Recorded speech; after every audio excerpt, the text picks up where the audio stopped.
You're listening to Ernestly Speaking, the only weekly podcast that covers friends, foes, and anything that goes. And now, for your badass host, Ernest Owens. And we're back with another episode of Ernestly Speaking with your host, Ernest Owens, myself. Well, it is another holiday weekend season extravaganza. I mean, April has just been kind of fast and speedy in a way. Like, I feel like I'm finally into the month, but it's just so much happening, but everything happening so soon. Like, we're about to get close to May. Monday, if you're listening to this show early, like everyone, most of the what I call my core 200, you know that it is my last day teaching for this semester at CCP. My spring semester teaching wraps up this Monday. I have like one final course that I'm teaching in the morning. So as you all are listening as you get to work, or you're listening midday, I will be done teaching for the spring semester. And then I will start teaching again in mid-May. I'm doing a summer course, public speaking, which has been getting some good reviews. One of my students sent me a very, very nice email, and I shared it on Instagram. Just a nice. Every professor wants to know that the way in which you intend to teach your course, that is landing. And so one of my students sent me an email that said, "Good evening, Professor Owens. I hope this message finds you well. I wanted to thank you for your lessons about public speaking this semester. It was a really engaging and informative class for me. I'm glad you were my professor for a course that just the idea of taking it would make me nervous in the past. As a professor, you made the course very dynamic and fun without forgetting to teach us how to grasp the core concept of public speaking. I hope everything goes well for you. Good luck. Best regards." And they gave their name. So I was like, and this is one of my good students. Like, this is a student who is going to do really well. They're going to get a good grade in the course. They really was active and participated. So it wasn't like a situation where sometimes I have students where they're trying to submit some late work. They're trying to, make a good impression towards the end because they starting to do the math and they realize, oh, I can't afford to do bad in this class. When I was in college, we would do that. We would say, okay, this course, you could tell the first 2 weeks what type of course it's going to be.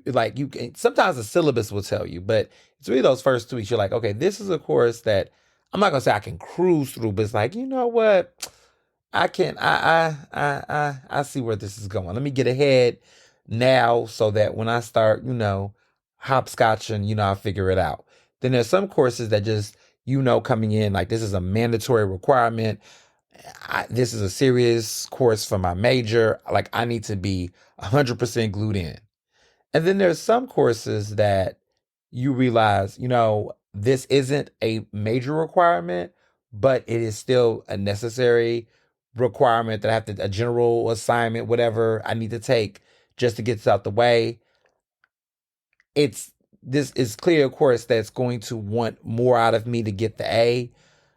I don't have time for all that. But you know what? If I get a B, it looks like I can get a B. Like, you just guesstimate with certain courses what's going to require you to do certain things based on priorities. And so there are some students that are taking some of my classes and it's not in their core major, but it's like a requirement, like an elective. And I can tell by the way that they take the course of their engagement. It's not that they think I'm a bad professor. It's not that they don't find me interesting. It's just that they're literally juggling different courses. And it made me realize, even now in the perspective as a professor in this realm, how I wondered if other professors recognized that. Maybe they could, because I was very young and I wasn't necessarily the best at expressing my or displaying my interest in the course per se. I wasn't rude. It's just that some courses you was gonna get me front row. I had a question every couple of seconds, right? And then there's some courses where I'm like, look, I'm not ever in the far back, but I'm in the middle. And it's like, if you ask me, I'll give you something, but I'm not jumping up trying to have something to say. So it's certain courses that do that. I have certain students I realize, like the ones who are in the major, interested in the profession per se, they're giving me front row status. They're giving me, they're in the, they're in the group. These are they're at the, Club Renaissance. This is the Club Renaissance section of my class. Is in that first row, like the pit. They're in the Club Renaissance. And then I have some VIPs. They're not no, they're not VIPs. They're floor seats. I got floor seat students where this is giving me, my Club Renaissance students, they're in the front rows, right? They're like in the pit. They're deep in it.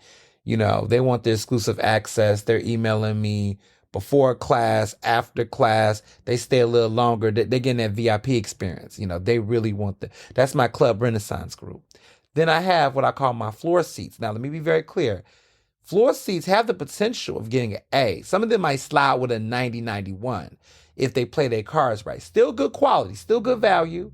They like, look, I don't got all that time to give you to get an A plus. They can't afford in time Club Renaissance. They're not that deep in it, but they are still going to show up and give it they all, right? So they definitely are what I call floor seats. Then you have, that far out row where, the ticket is giving something. It's on the rim, it's not on the floor, it's on a peripheral, where you right there, you close, but you skating. And now you in a B section. These are my students that's going to get those like lower Bs. They on the scale between the C and the B. They're on that lower cusp end. I can't believe I'm describing my class like a concert, but it just makes sense. And then you just got the straight nosebleeds. At that point, anything back there that's farther in the back is giving nosebleeds. It's giving, look, I'm just happy to be in the class, but am I be able to see the show? I don't know. If you ask me what song this is, I don't know. But I'm here, and it is what it is. You can't give me a 0 because I did buy the ticket, but you're just not going to get the real experience with them.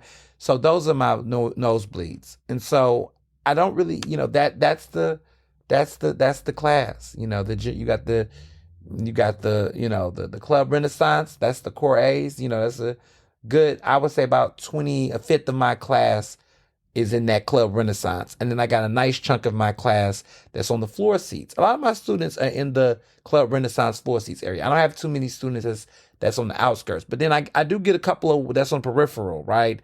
That literally and figuratively, academically, but also in this example. And then I have the students, like I said, no, you got a couple of nosebleeds. Couple. I don't even know anyone who does nosebleeds at Beyonce concert. I don't know who those people are. I don't know anyone. I don't know if I've ever met anyone that told me they went to a Beyonce concert in nosebleeds. All the Beyonce fans I know, like our close fans that I know, are either floor seats or with Club Renaissance. In my experience, like when I went with the boys, we went to Renaissance to see Beyonce. We were not inside Club Renaissance. We was on the floor, like close to the Club Renaissance, but we didn't go into the pit area. But we was definitely on that damn floor. And so we would have been the ones to describe our seating. We would have been like on that 90. We wasn't like an A plus. We was on the tip level of 89, 91. I feel like where our seats were at, we were definitely giving 91, not 89, if you know what I mean. Now this Cowboy Carter tour, we're definitely we're definitely not in the Club Renaissance of Cowboy Carter for sure, because the tickets were just crazy this time around. But we're good. We're in a good seating. We're in that floor. We own that, we're in that upper B, lower A tier. If I could best describe it. How would you describe let me stop. But yes, it's already, we're getting close to graduations. My younger brother's graduating in May. Mr. Johnson's graduating with his master's degree. I got a commencement on, I believe, May 3rd for CCP. So it's graduation season.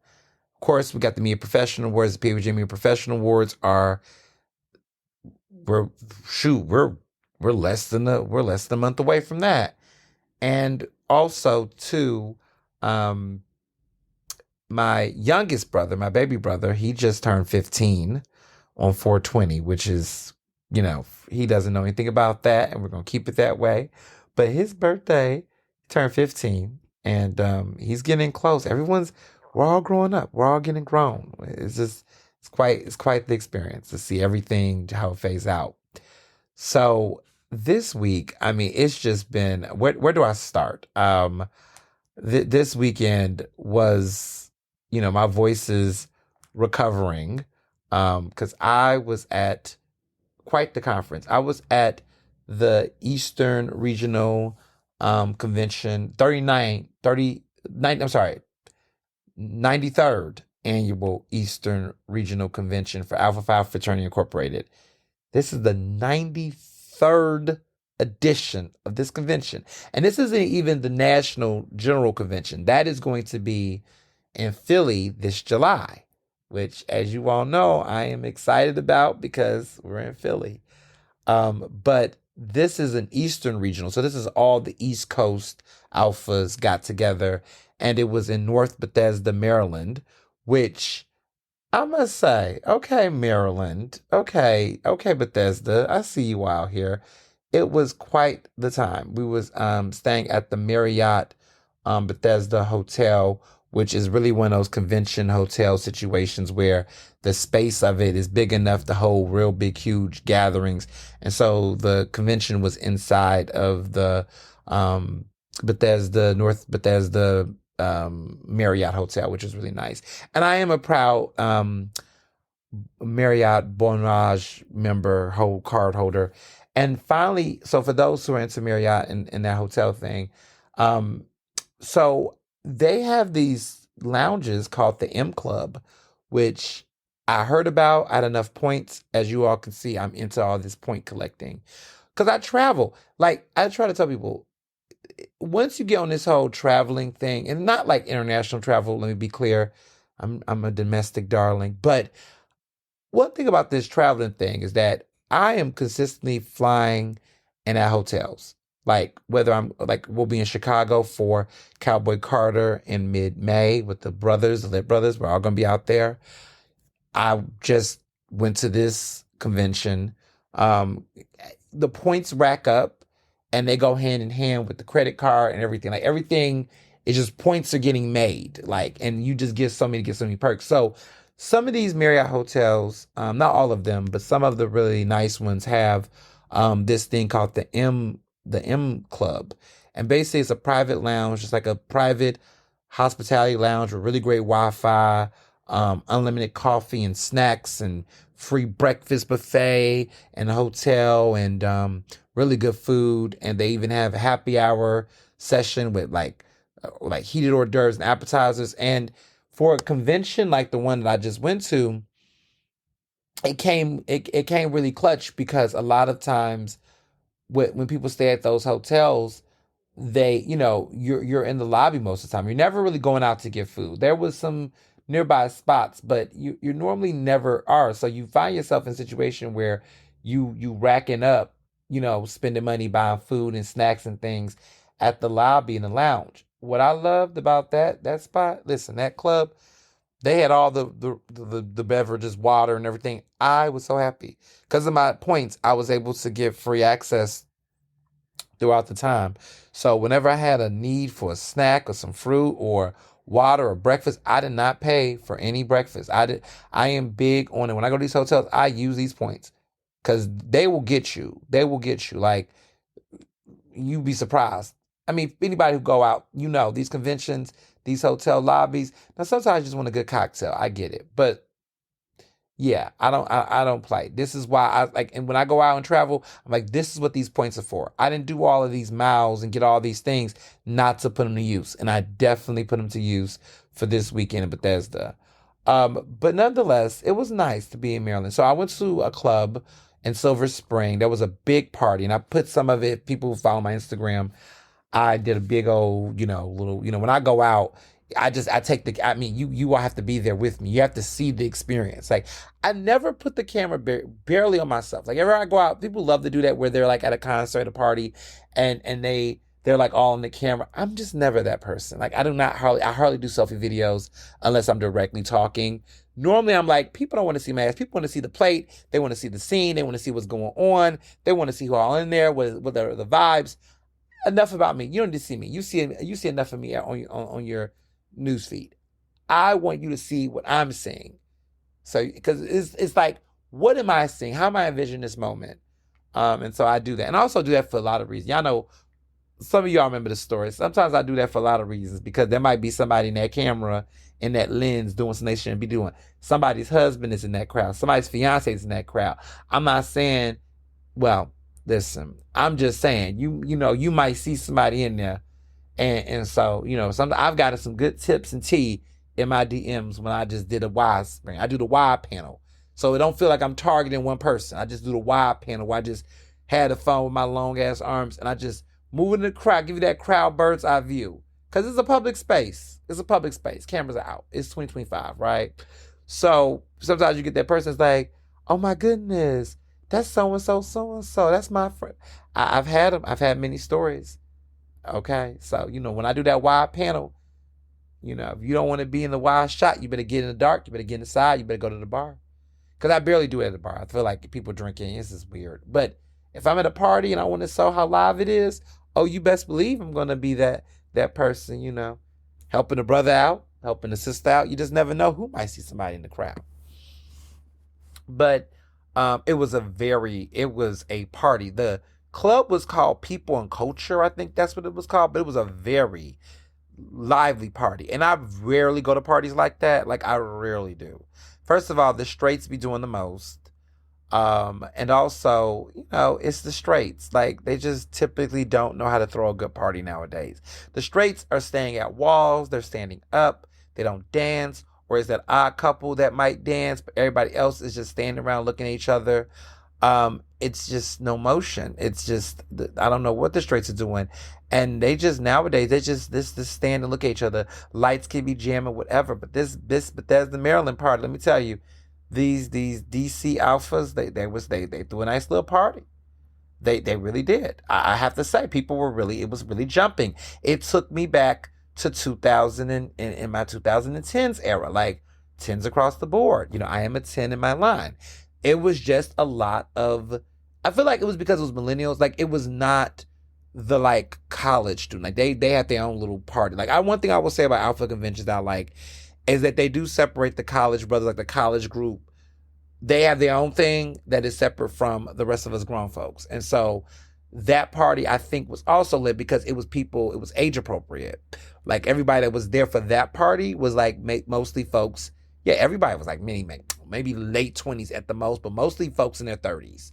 30s, early 40s. That was the majority of the crowd. 30s, early 40s. So it's my age group. It was millennials. And we danced. We partied. And I felt like we like dancing and partying because that's what we do. I feel like when I go to these other functions, like when I talk to my younger brother, who's 22 now. He's 22. Their sense of a good time, it varies. It's like, but we show up and we show out. It was just a very millennial core party. The music was very millennial core. They played the hits. They played Waka Flocka before he was a trumper. T.I., early Rihanna and Nicki and Kanye collabs. I mean, the good old days when we had when all of these people I had named were not as problematic. I mean, they might have had their moments. Lil Wayne, all these people before they were problematic. I mean, it's crazy that I just named these people that was in my millennial core, right? Nicki, Kanye, T.I., Waka Flocka Flame, all of them that were like the core. Travis Porter, Travis Scott. Like, this is core, 2010s Black millennial extravaganza. And each of those songs came on. It was banger after banger. And everyone was dancing and partying, having a good time. I mean, they play, of course, Meek Mill, early Meek Mill. Like, it was just it had a level of nostalgia to it. Like, it just felt like I was in 2012 and everyone was dancing, having a good time. It was like a party. And I haven't went to a party like that in a long time. in a very long time. And so it was fun. Very nostalgic and fun. Yeah. And I definitely raved. I had a good time. I partied. I was like, this is a party. Because I'm used to, look, I love a good gala, which the next night was the Black and Gold Gala. And I was, look, I just listen. I saw my tux. It was my black Calvin Klein tux that I personally own. We talked about this about owning tux in 2025, gentlemen. Invest in a tux. I'm about to be in my mid-30s. Look at time. I said, look, I can't rent. I go out to too many galas now. It's time for me to own a tux. Because for a while I used to always rent some from Men's Warehouse. But eventually I got to a point where I was like, okay, I'm renting too much. And the cost, it got to the point that I did the math, that the many times I rent out a tux in a year, with that amount of money, I would be better off just buying a tux. Just buying one, And so that's what I did. I realized, okay, I've gotten to a point where, because a long time ago, I would wear a tux maybe once a year for the PABJ Gala, and that would be about it. But now I find myself in situations where, okay, this is a tuxedo night. I got to pull it out, So I got a Vera Wang one. I have a Calvin Klein one. I have a navy, and I have a black. So I try to, mix it up on occasions. But if I'm at an alpha event, it's always going to be a black tux. I don't even play. But it was nice. It was nice. And I'm wearing bow ties. I know how to tie a bow tie. I'm proud of myself. I'm doing the cufflinks, the full cufflink sets, I'm like, okay, I'm getting grown. Like, I feel like it's a different grown. I mean, grown. Okay? Because I was an adult for quite some time. But I feel like, I'm getting grown. And I'm going to events where I have range. You catch me out with a mesh top or a full black and gold tux situation. It's levels. So it was a nice gala. It was a nice convention overall. I met so many great people. So much good news coming in store pertaining to my experience with Alpha and everything. Can't say anything yet, but we'll be saying something this week. So stay tuned. Announcements is coming very soon. But there's a lot of work. I'm doing some great work. I'm making an impact. I feel good about my entire situation altogether. There's a lot of cool stuff. Like, I just love going to these spaces, and it's like, yes, we do service and we party and we have fun, but there's just also some just great networking. There's just some really great people that's in the space. They're in the industry, and it's just really good to be in a space where you can just meet different people. Like, I met a good friend of mine who's now a fraternity brother, but somebody in the industry that I have a lot of respect for in the business. I consider a colleague, respectfully. Phil Lewis, who, if many of you all follow him on Instagram or on other social media platforms, he's the black guy who always always shares news. Like, he always shares general news. And so, anything on his timeline that come from him is credible. Like, he just basically aggregates certain news stories that he finds interesting, and he just shares them. And it's just literally real news. It's not sometimes he's the journalist's shade room, but he's not shady. He basically just all on his timeline, he just simply shares news. And people know if it comes from Phil's account, they know that it's not random blogs, it's credible sources. And so he does that often. That's his entire MO. And so a lot of people know him on Black Twitter as Phil Lewis. And so, he is a part of that Black Twitter, that Black Twitter universe. He's one of those people. He doesn't really give his opinion about anything. He just normally do it. So I've known him for years, back when I was in NABJ, and now we're fraternity brothers, and it was cool. He was at the convention because he's out in Maryland. And he's the president of the Washington, D.C. Association of Black Journalists. And I'm the president of Philadelphia Association of Black Journalists. So D.C., Philly, So we got a chance to just really, really catch up. And it's just a small world. And just, talk about the business and everything. But it's stuff like that. You just never, you just never think, oh, at this event, I'm here for Alpha, but just how they intersect career-wise and how you can support people and things like that. And so it's just, those are the things I love. I love a good convention. I love a good convention. And the emphasis on good convention, because there's a lot of conventions out here that are not good. It's not good. But nonetheless, this was great. I really, really enjoyed this convention a lot. Super excited. Easter was fabulous. It was a nice, light Easter. Yes, all that partying I did, and I still had time to give you all a new episode of Ernestly Speaking and still enjoy Easter, right? Yeah, Easter was dope. It was great. Mr. Johnson created, we had lamb, which is just perfect. And of course we had, a very great bottle of, Syrah, which is a really great red wine that pairs well with, lamb. We had a petite Syrah that really went well with the lamb breast that we had for dinner. Mr. John's cooked it. We had it with, like a Moroccan, like a couscous. It was like a Mediterranean type of vibe, but still Eastery because we had the lamb and the rice. We had the, I think it was like a turmeric rice, a saffron or something like that. But it was a really great pairing, with the wine too. And one of my favorite things I love, with my younger brother, we have such a really great, I have helped him because there was a certain someone we knew named Dr. Parks that liked white wine. And he has a love. I mean, I think he drinks white wine, but not around me. But he has a love for red wine. He's a red wine connoisseur. And the moment he turned 21, I was very big on like saying, look, you need to know how to drink red wine. You need to know how to pair it. Like, I want you to know what red wines go with what. Like, if you ever go to dinner and you order a steak, like, it's important to just not get any red. Don't just get red wine just to get it. Like, know which cut meat pairs better. And so he's working on his memorization skills. And so it was funny because like we had the lamb. He was like, oh, well, we can drink it with this. And I was like, we can. But what's the best red wine to pair? And the best, like, you could do a Pinot Noir with lamb. You could get away with that. You could. And it would, and listen, this is very snob talk. So I was like, some of this is flying on people's head. They're like, I don't even understand. Like, why can't Merlot? I get it. But, we try to go highbrow, not, low brow. So we don't Merlot. We sir high. You see what I did there? We sir high. We don't Merlot. We don't low. That's a lower. I'm not saying that's a low vibrational plate or bottle of wine. I'm just saying that Merlot is the starter pack of drinking red wine. Like, you start with red wine.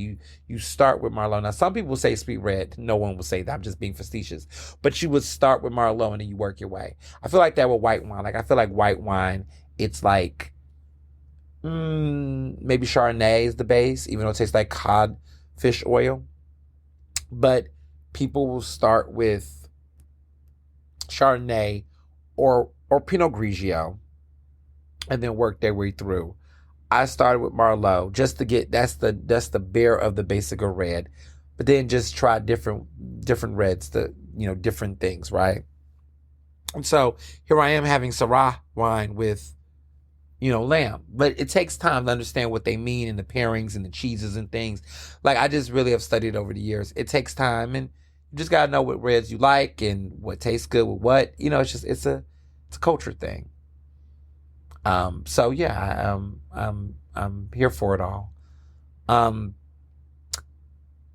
So wanted to revisit a really great experience I had because I am going to go to a really great restaurant that is opening this upcoming weekend. But while on the themes of Black-owned restaurants, I won't tell my review until next week on this new restaurant opening. Some of y'all may already know what it is, but I won't reveal anything until I go and have the experience, and I will tell you all about it for next week's episode. But I wanted to let you all know that I had Black Dragon Catering.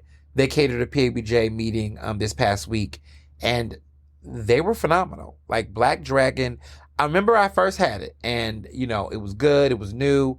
There was a lot of different menu items like going on. The reviews from some of the press have been fair to mid. It wasn't necessarily horrible, but it wasn't necessarily stellar. It was like kind of in this mid in between. And I think, with a lot of restaurants, as someone who's a critic, is that restaurants for 3 months go through different ebb and flows. They're trying to figure out what's working, what's not sticking, what's worth investing into as far as like certain dishes. What do they cut back on? What do they reframe? And so I will say, now that it's been over 6 months, now that they have worked out their kinks, Black Dragon is now on Uber Eats. You can order it now if you're in the area, which is good, because I remember back then they had long lines and it was so much going on. Now they done iron out their kinks. They got a flow now. But the catering, oh my goodness, they do catering, but the catering situation, I just found remarkable. I mean, I had General Wasco's chicken, which is a playoff for General Tso's chicken. They had the lo mein noodles with the crab and the crab fried rice with the crab meat. It was just so they had these dessert dumpling, this beignet dumpling situation that was really good. It was just an incredible spread. And Chef Kirk Evans is a very, very good chef, and just a good cook. And this is his own restaurant. This is his own. This is Black owned. It's in West Philly. It's casual, fast casual type of Chinese food. No MSG. It's not your typical. It's got the traditional corner store vibes, but the food is made with a level of details. It's not the fast food. It's not the traditional fast food you're used to with Chinese food takeout. It's the same type of flavor profiles, but the ingredients and the care, like you're getting full chicken, you're getting a wholesome, like really good chicken breast, like you're getting top quality sauces that they make in-house. That's original. Like everything they do there is really, like, I know this sounds corny. People say, what do you mean made from scratch? But like, it's literally made from scratch. Like they really put a lot of time and love. It does cost a little more than your traditional takeout Chinese, but the quality of the food, like you can eat this food and digest this food, and you're not going to have to worry about high sodium and, all the other things that people worry about with, takeout Chinese from some of these other spots, right? This is something different. And it's a genius concept. And they've really refined it in a way that it makes sense. It's functional. It's feng shui with the menu items. There's a flow there. And yeah, I'm just so happy to be able to report back to you all that many months after first having it, I spun the block, had it again in a different way, and still love it. It's still good. And it's important to do that. Like I do try to spin the block on certain restaurants. Like sometimes I don't go like all the time, but sometimes it's important to just make sure, hey, if I'm recommending a restaurant, I'm telling people go here, is it wonderful? Is it not? It's something to be said. So, yeah. So, yeah, it's an interesting bag altogether. There's a lot of restaurants that are coming into Philly right now. People have been asking me, what you think about this? What you think about that? And I've taken since my departure from Eater, I've just been like getting into the groove of things. Like my life was dominated by restaurant culture for over a year. And so I love the fact that now, as no longer being a food critic on the daily basis, I can go back to being a little bit more selective. Like I can pick where I want to go out to eat, which back then I kind of had to go to everything because, you can't review something if you don't. But now I'm in a space where I can just go kind of where I want to go. And what's interesting now, if you see the restaurants that I recommend now, these are places that I genuinely want to check out versus I have to go because it's part of the work. And let me be clear, some of these restaurants, I'm not going to do the read right now because we have so much to get into. But eventually I will do a segment. I will talk a little bit about weighing it out. But there's some restaurants that I just feel like are overrated. I'm not saying they're bad. I just feel like they're overrated. I feel like there are some places in Philly that I'm like, people are not going here, but more people should actually go. And there's places I'm like, you know what, this is decent, it's good, but it is a little overrated. Like I just think I don't understand why people like are running to this place. This place is overrated. So I'll give you a good example. I'll name two. Okay. I think that, because I said, let me take a step real quick. Let me get my words together. I think that restaurant Picnic in Fishtown that y'all keep running to is overrated. I just think it's totally overrated. I just don't see it. I don't see it. I don't think they're horrible. I just think that it's not a place that is calling me to go. I think people just chase labels and brands. I know that they got defined hospitality. And that's who is a part of the restaurant group. So Define Hospitality got some hits, right? They got Soraya. They got Kalila, right? They got El Teco, which is all right. They got some good ones on their belt. They got some hits, right? But some of the restaurants,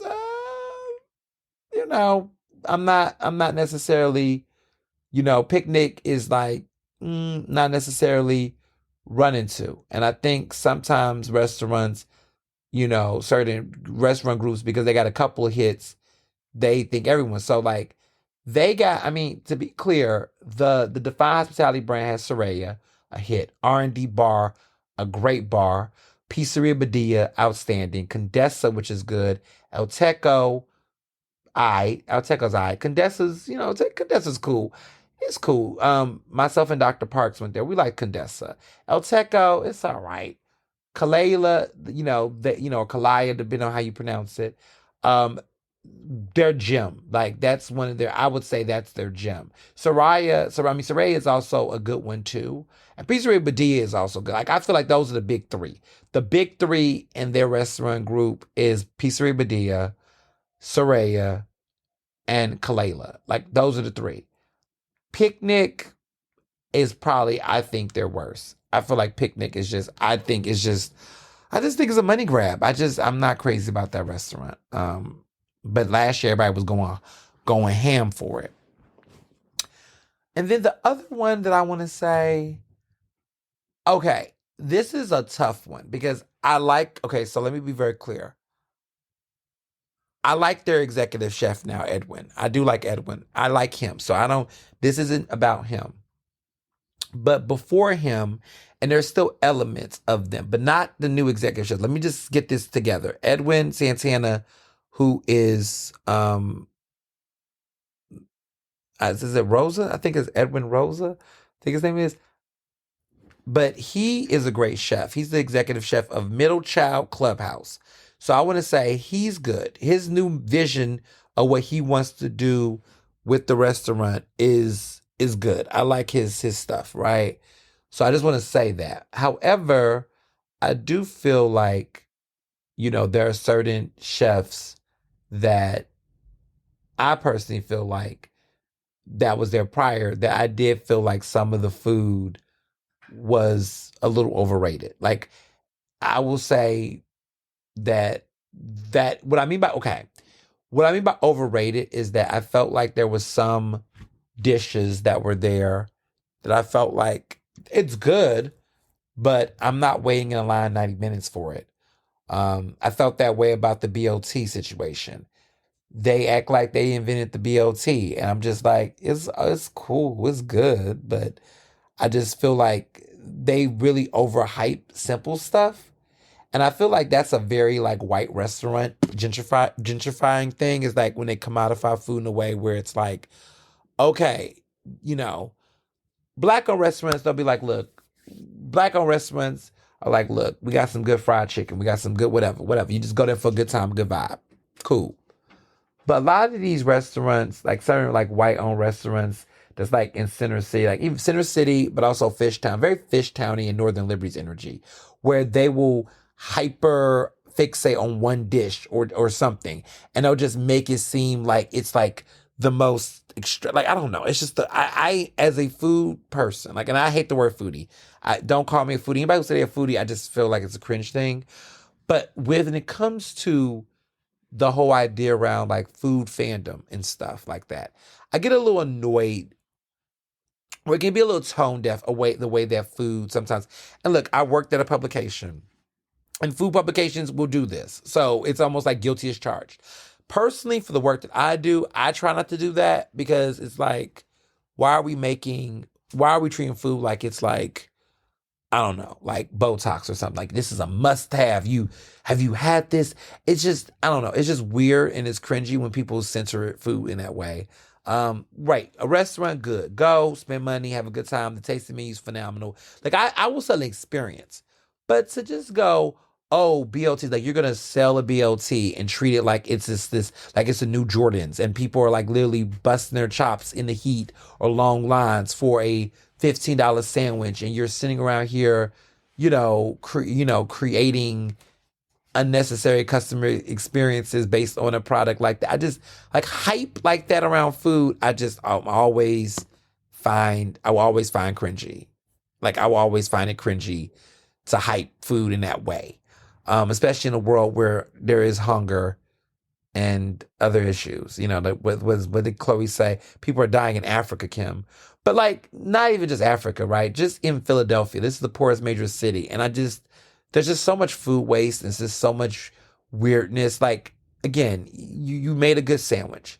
You made a great sandwich. But to treat it like just we're the best in the business because we made a sandwich with tomatoes.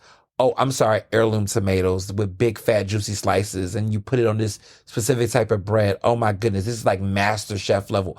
I feel like that's the thing that's cringy because I know there are real, like I'm not saying these people are not chefs, but there are people who create some dishes that has a complexity level that is very different. I think a lot of folks in Philly get away with making very basic food really good, but they feel like there's something more than what they are, and the way that they market and talk about it's like, And I'm not saying the snob in me saying that you don't bring anything to the table. I just think some people are trying to put themselves in conversations with certain folks that they should not be in conversations with. Like they'll say, we got the best this, we got the best that. I'm like, do you? Or do you just have a good marketing team? Like some people got great Instagram photos where I'm like, your Instagram is bomb. But there is a pretentiousness and a gentrification. There is just such a very like white bro, frat bro type of like mindset when it comes to the way people treat food in Philly. Like folks will make certain sandwiches and they will swear to God that they're like, oh, I made this certain sandwich. And so, I'm the blah, blah, blah. Like they really try to Ramsey themselves, Gordon Ramsay themselves. Like, oh, I made this blah, blah. Like, what did you do? Okay, great. You seasoned something overnight.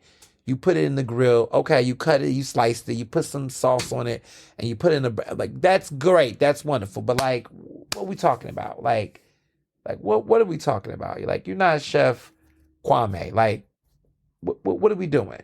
Like, you're not the Biden brothers. But there are folks that really, and I find it very trendy. Like, it's very specific types of restaurants. And I'm not about to name names, but y'all know some of these restaurants, these spots, I would say spots in Philly that overhype and commodify their food in a way that is just kind of like, relax. At the end of the day, baby, it's a sandwich. At the end of the day, it's a pancake. At the end of the day, it's just a bagel, baby. It's just a bagel with lox. At the end of the day, it's just a hoagie that got some good lettuce or whatnot, but like, relax. And I can say that now. Of course, when I was in the business, I had to be a little mindful about how I quote unquote threw shots. But I say all this to say that I think Middle Child Clubhouse has moments where they're a little overrated. And I don't think it's because the food is not good. I'm not saying the food is not good. Let me be very clear. The food is good. But sometimes I think they overhype a lot of their food products. I will say that they have some things on the menu that is good, but the way that they hype it up is like, first of all, baby, this is not original. Second of all, this is not the best of the best, but it's good. Like, for example, I think they have good breakfast sandwiches. Is it the best breakfast sandwiches in Philly? No. I think that a lot of people hype up the egg situation they do. I like the way they do their egg. Like, I like the fluffiness and everything. But, like, there is so many other spots that are doing that or doing it better that does not have the capacity. You all have a good media machine. You got a good way with PR. A lot of these places either got good PR or got a good PR team in-house or external that is part of it. So a lot of the stuff that your guys go up for, I'm trying to tell you, as I was in the business, there are people that have teams, that have PR teams that market and push. And sometimes the PR teams can really hype up a product and it is worth the hype, right? But then some people can hype up some things. I'm just like, this wasn't all that. So I just have learned to do my due diligence. do my own research, right? I just don't follow restaurants that are told to me by PR.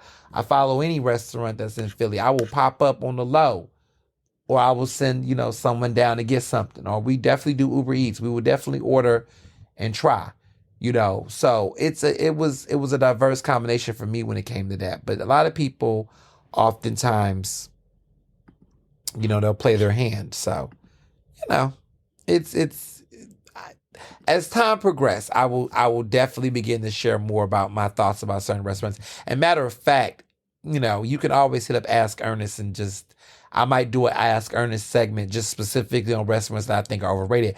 But just ask me, DM me about some that you want to know about, because I'm not going to just voluntarily just be airing these restaurants out. Just ask me, and I will be honest. If you send me one, Ask Ernest, and you say, hey, I want to know about this particular, what do you think about this restaurant? Or give me a list of some. And just say, hey, well, you think this restaurant's overrated? You think this one? I will be dead ass honest. But the assignment is someone has to send it to me. I'm just not going to just be naming restaurants on the fly, because that's how y'all messy. I'm going to the homework assignment is that because if it comes back, I want to be able to say someone asked for my honest opinion on this restaurant, and I'm going to give my honest opinion. Whatever the restaurant is, but you have to ask me the restaurant, because if I do name it, because these chefs are sensitive, y'all, they are so sensitive, and I get it because it's their work. I get it, I understand, but they can get a little. Some of them are a little rude. So I'll give you one place that I will never eat at. I will never eat at Poe's Sandwich Shop. I will never eat there. I will never eat at Poe's Sandwich Shop. I will also not eat at Davino's or Davino's. They make the chicken cutlet sandwiches. I will not eat at Poe's Sandwich Joint. I will not eat at Davino's or Davano's. They known for their chicken cutlet sandwich, whoever that group is. The most immature restaurant owners, some of the most, not the absolutely immature, but some of the most immature restaurant owners and business people I've ever encountered and dealt with. Like, the most immature. Very immature, very, very problematic, just professionally. Not about their work. I can't tell you about their business, but I can tell you about how they interact with people. Like the dude from Poe's Sandwich Joint, whatever his name, I don't know him personally, but the way that he came at me when I was doing this job, the way he talked at me, some of these people, they bore you. They will be like, boy, like it's an energy where they talk to you, and I'm just like, I'm a person behind this screen. You know I'm a real life person, right? Like, you know who I am, but I don't know who you are. But I am a person, and you just can't be talking to anybody any type of way. But there's some people that just I don't know. I don't know if they used to talking to the editors like this, but I wasn't here for, I wasn't before, because one thing we will do, we will be respectful. We can not like something, have a question about something, but it was just a certain type of manner to which I was being talked to and being, referenced at and talked at. I will say that it was a problem for sure. And it was the other guy, I can't remember their name. But they also got these like sandwiches they make or whatever. And they really think they hot shit. They sandwiches are not bad. Post sandwich joints, they're okay. Like, they're not bad. But I just think sometimes people feel like you got to go. They want everybody to go up for them. A lot of these restaurant owners really care about people's opinions. Like, I get customers' opinions. I'm one person that has an opinion. If I don't like something, it's my taste. People can disagree. Look, Craig LeBon was out here. Jason Sheehan, we all three got different tastes. Like, I'm not comparing myself to them. Those are older white men. That's palates are not the same as my millennial black palate. Like, I just have a different type of taste. There's a different type of mindset. Some things we can agree on across the board. Some things we don't. It's life. But I think some of these restaurants and these owners are so drunk off of the same types of people with the same types of palate, giving them props. And then, heaven forbids, I come in the room and I'm like, oh, it was not bad, but it wasn't the best. And they're like, who the fuck are you to have this opinion? Well, actually, I'm entitled to my opinion for the work that I do, just like anybody else in this field. Why is it that when I have an opinion, my opinion is not right, but then everybody else you can respectfully agree or disagree? Fuck that. Like, see, y'all got me on another. I will tell you, and I'm not talking about these restaurants in particular, but just in general, how ridiculously racist, paternalistic, and very fucking gatekeeping problematic these restaurants are in this restaurant ecosystem. I will tell that story very soon. Not today, but there is a lot of shit. Like, I understand. Like, when I wrote Dining While Black, that was in 2018 when that piece came out, Philadelphia Magazine. When I was at Dining While Black, when I covered that, I had a really good sense of what I was walking into. Years before, 5 years later, I became a food editor, right? But I knew there were problems. I was told these stories. But listen, when I got deep into the industry, I began to realize why some people get seen and why some people don't. Why some people restaurants is successful and why other restaurants aren't. For example, Sin, y'all remember Steak Italian Nightlife? That restaurant Sin, that was in Northern Liberties that opened over a year ago. Yeah, over a year later, they're about to close down. And this would have been, over a year and a half. They did not last long. They said their answer was that they were not a good fit for the community we're in. Anybody could have told them that from day one, no shade. And to be honest, they knew that anyway, but they wanted to do what they wanted to do. Because, they saw that piece of property right there in Northern Liberties. They thought that they were going to attract business. And the reality was the type of restaurant they were at. I was like, they're not from here. And I remember the owner was throwing shade because he was like, oh, talking about LA vibes and Vegas vibes. And I was like, do you know what city you're in? I mean, granted, the food did not get the best reviews from people. I always thought it was okay. I thought it was fine. Wasn't the best place ever. I liked their brunch. I thought their brunch was fun, not just for the food, but for the portion size and the club energy. But nobody wanted a nightclub vibe, steakhouse restaurant situation. I think it just had too many identities that clashed. It was a beautiful venue space. Like, the space was pretty and it was sexy, but I just think they just was doing too much. They wanted to be everything for everybody, and Northern Liberties is not everything for everybody, clearly. So I digress. But here we are. So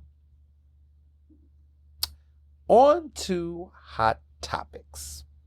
So we're currently in a constitutional crisis. There's no fancy way to say it. Everything that's going on with the Trump administration right now, Trump is disregarding his stuff. Trump is disregarding pretty much everything.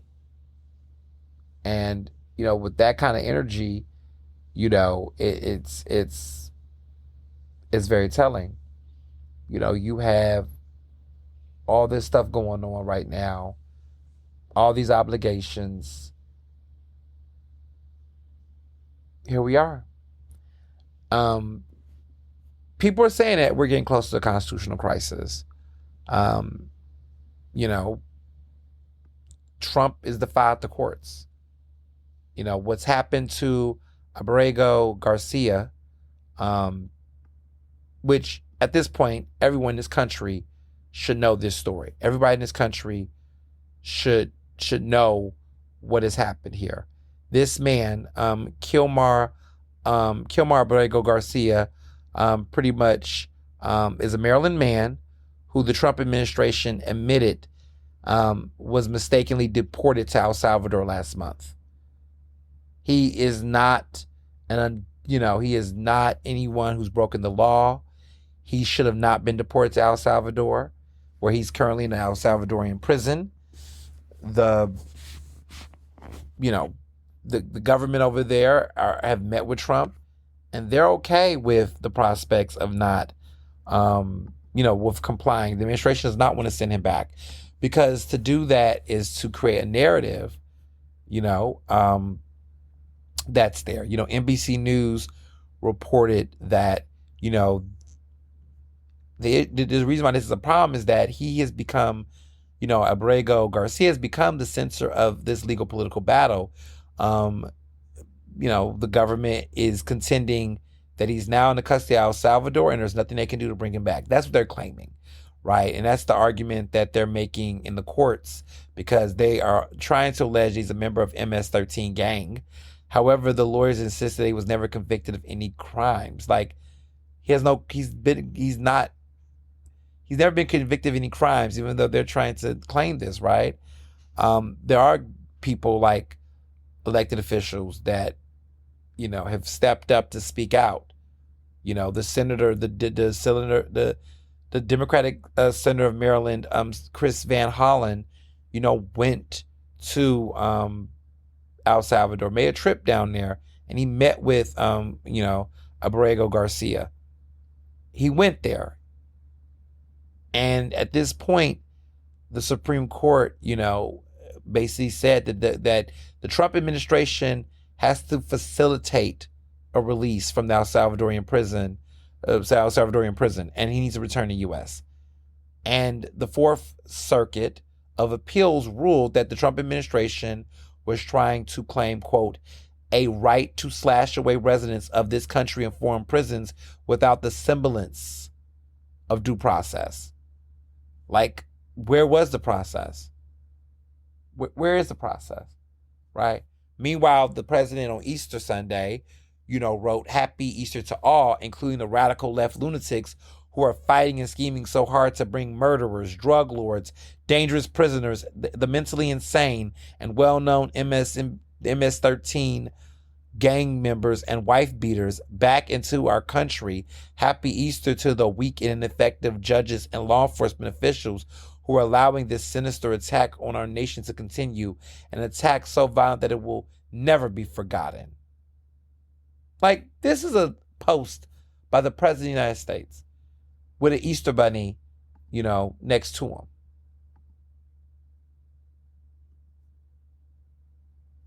Please, please, please, please, please don't ever again tell me, that these people are the same. Just don't.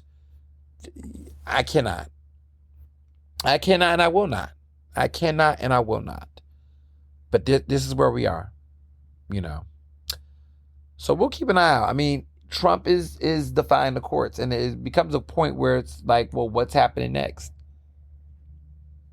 What's happening next? What's the move? Because everybody's like, well, what if he does defy? Okay, what y'all gonna do?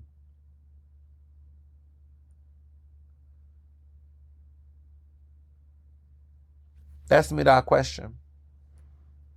This man is literally deporting people who are not even, they're not even breaking the law. Like this, there was like no reason for him to pick this man. I mean, the only thing, he saw the last name and just went Garcia, Latino, let's take him out. So they're doing a lot. They're doing a lot. Moving along. And a clapback that I didn't think could happen. Harvard, along with some support from MIT, but notably Harvard, basically has been clamping back.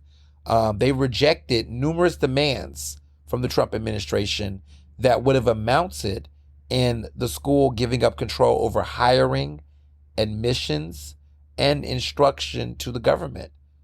So as a result, the Trump administration has subsequently froze $2.3 billion in funding to Harvard, and has even threatened to strip them of their tax exempt status and take away their ability to enroll foreign students. Like, this has gotten over the top. But Harvard has doubled down, and they even said that the Trump administration doubled down after sending a letter that was reported as unauthorized. There's been some drama. There was this letter, the New York Times reports, that was an April 11th letter of demands by the Trump administration to Harvard that may have been sent prematurely.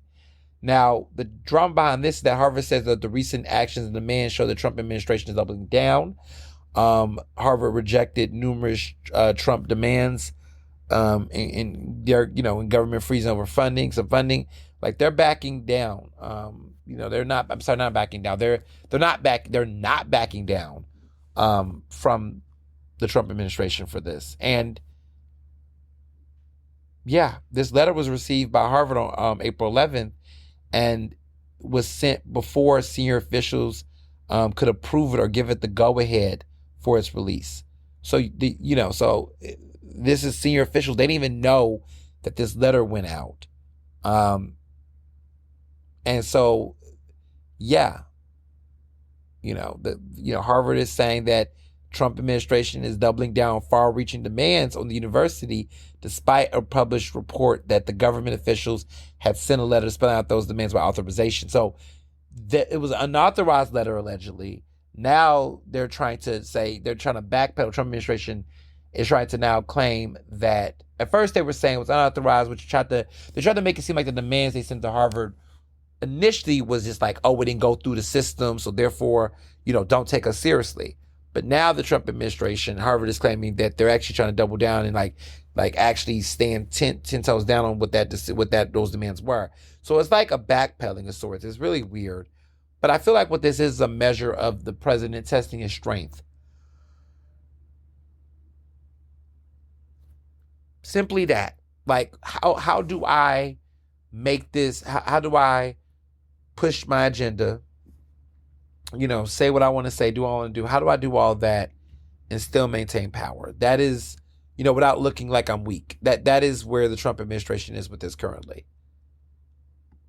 And Harvard's got the biggest endowment out of everybody. Harvard is the richest, college in the United States, one of the most expensive and most rich in the world. And Harvard's got money where they could afford to not let, Trump, of course it's always nice to get some money, right? But they can afford it. This is when endowments matter. This is why this is how endowment, because HBCUs, a lot of them, their endowments are not, as big. So they sometimes have to acquiesce to certain groups, to certain things. And I think what we're seeing Harvard do is different. For example, Harvard's endowment is $53.2 billion. $53.2 billion is Harvard's endowment. The University of Pennsylvania has a $22.3 billion endowment. Penn does. These are big. These are big institutions. Yale has a $41.4 billion endowment. Yale does.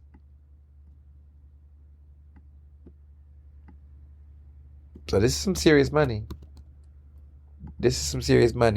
Princeton got 34 billion. These are all billions, not millions, billions. These are billions.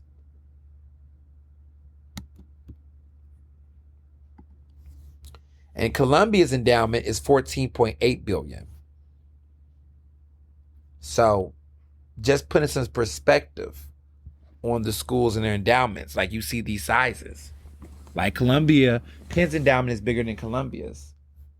So the big four are the 8 Ivies. The big four is Harvard, Yale,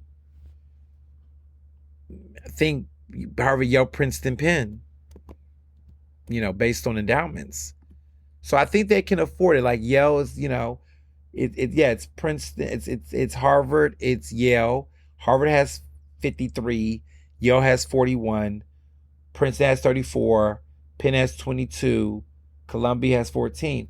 So as you notice that the fewer the less, Harvard has twice as much as Penn's endowment and then some. Even to a certain extent, Yale does. So there's a different type of energy that they can come at compared to others. And now I see it. Now I see, MIT's endowment is $24.6 billion. So it's a lot of schools out here that got big money. And I wonder if that shapes the way that they move. Like, for example, USC's endowment is $8.2 billion. So I can see certain schools being very codependent on the government for financial aid or resources. Like, Trump saying, we're not going to give y'all $2.3 billion in funding. Harvard could be like, we can afford that. And we'll still have the most. They'll still have their money. But if you're a USC and you lose that kind of funding, that's gonna hit you a certain way.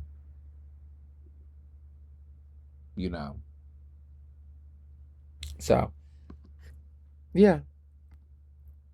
It's no joke.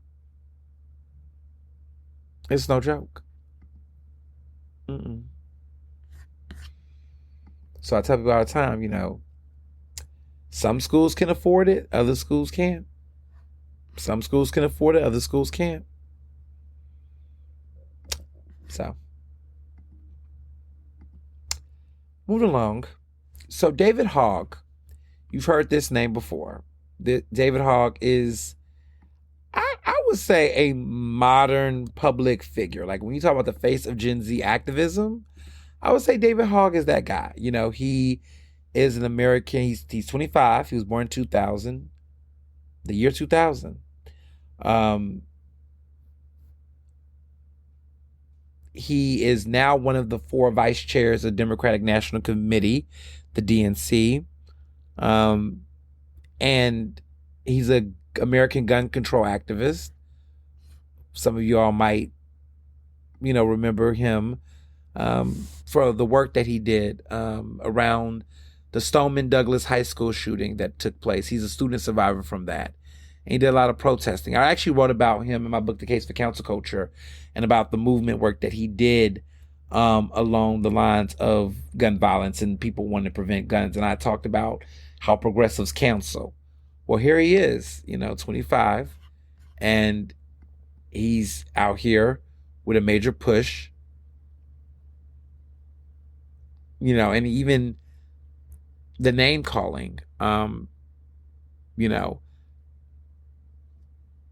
he wants, the critique, and this is the critique, because I want to be very clear.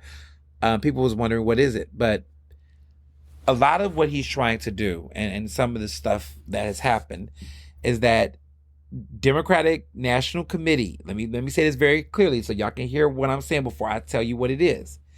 Democratic National Committee Vice Chair David Hogg, he is planning to spend $20 million to primary older Democratic incumbents in Congress, and that has pissed off a lot of lawmakers.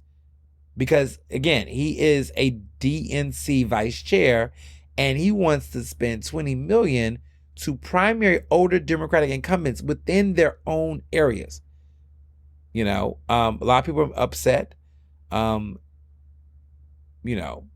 lot of shade being thrown. People are saying things like, fighting Democrats might get likes online, but it's not what restores majorities, is what Representative Hillary Schultzen said. She's a Democratic Congresswoman in Michigan.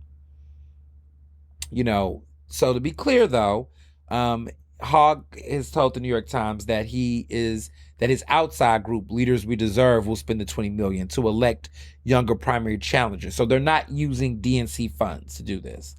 But this is still a concern because David Hogg is the face of the Democratic Party. He's the face of the DNC. He's one of the faces of the DNC. He's a vice chair alongside Malcolm Kenyatta and another person. So Malcolm Kenyatta, of course, is a state rep in Pennsylvania, and he is somebody who's ran for many seats, including Floridian slip, U.S. Senate.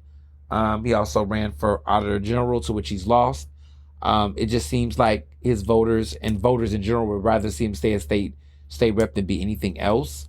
But that has not stopped Malcolm from trying to run for everything above dog catcher in Pennsylvania. But nonetheless, he is also a DNC vice chair, one that not require a competitive major election just amongst the party elite. That being said, David Hogg has made it clear that there's a culture of seniority politics that he feels like has made the Democratic Party less effective. And he's 25 years old saying this. There's a lot of Democrats I get that said that they think it's inappropriate for him to be the DNC vice chair and threaten the sitting Dems. A lot of people feel like it's not effective. A lot of people, think, hey, at the end of the day, there is a generational divide. They think that the party engaged in a 3-week fight over Biden's candidacy. I think that's prompting him to make this change. However, there are party leaders like House Minority Leader Hakeem Jeffries, who is a Democratic congressman from New York, says that he believes in keeping with the policy, which Democratic policy has always been.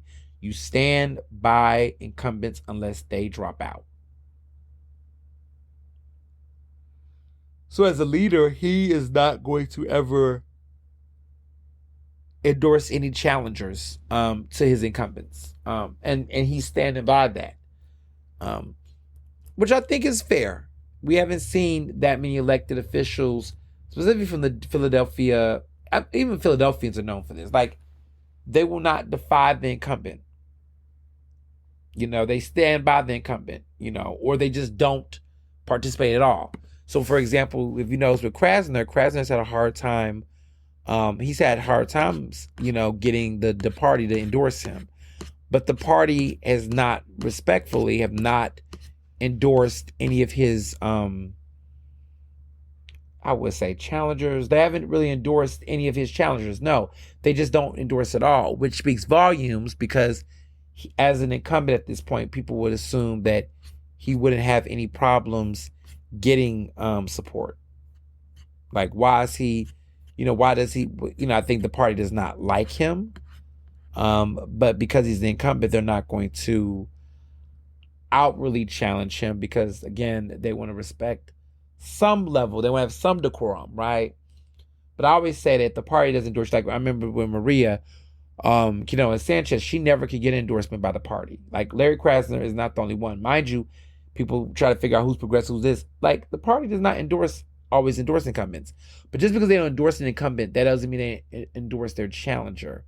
And so that's kind of the murkiness here. But that's the politics, I think, is that most of the time you stick by the incumbents, or you don't, or you get out of their way. You don't stand in their way, or you endorse them. And I think that's the kind of the unspoken rule here, altogether.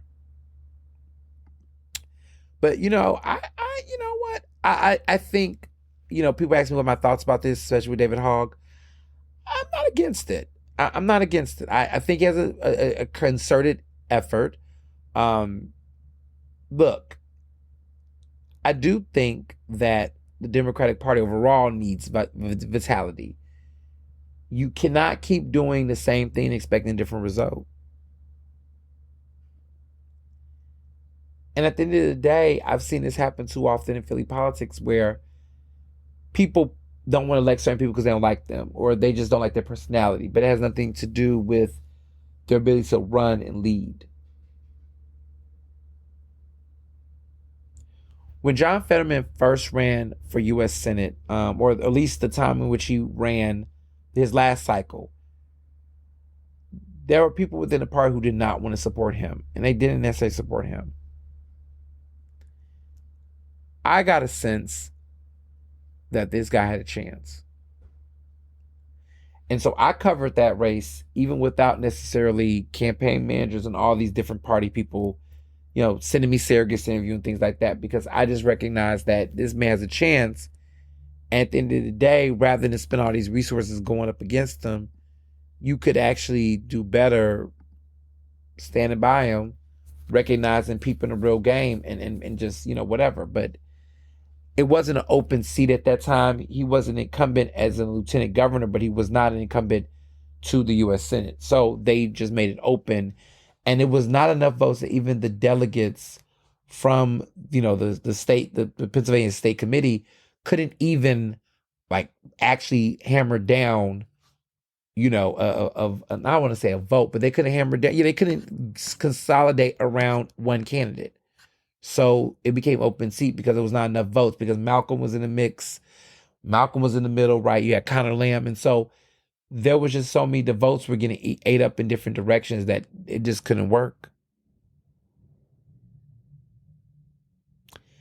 And in so many ways, one would argue that it was kind of good for the Democrats that it didn't work, because I know they wasn't interested in supporting, Fetterman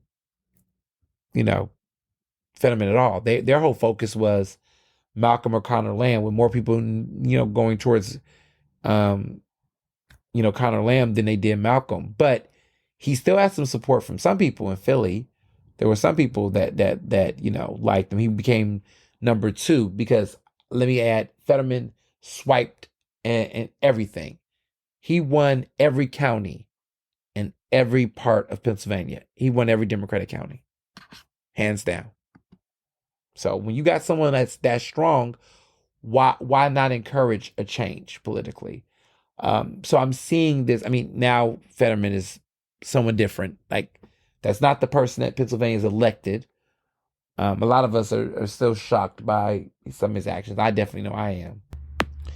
In so many ways, I think people like Fetterman would be interesting to see if they get challenged. And they most likely will. He might get challenged, but it won't probably come from like David Hogg's type of money. He's probably going after more senior folks in areas that are going to be Democrat regardless of, the political outcome.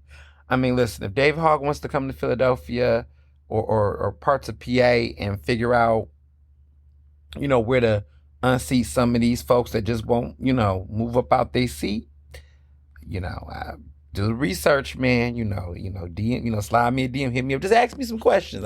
I can't participate in the process of it all, of course, but if he just wanted to know some articles and just get some good research, just to inform himself about areas like that, I think Philadelphia could use some of David Hogg's help.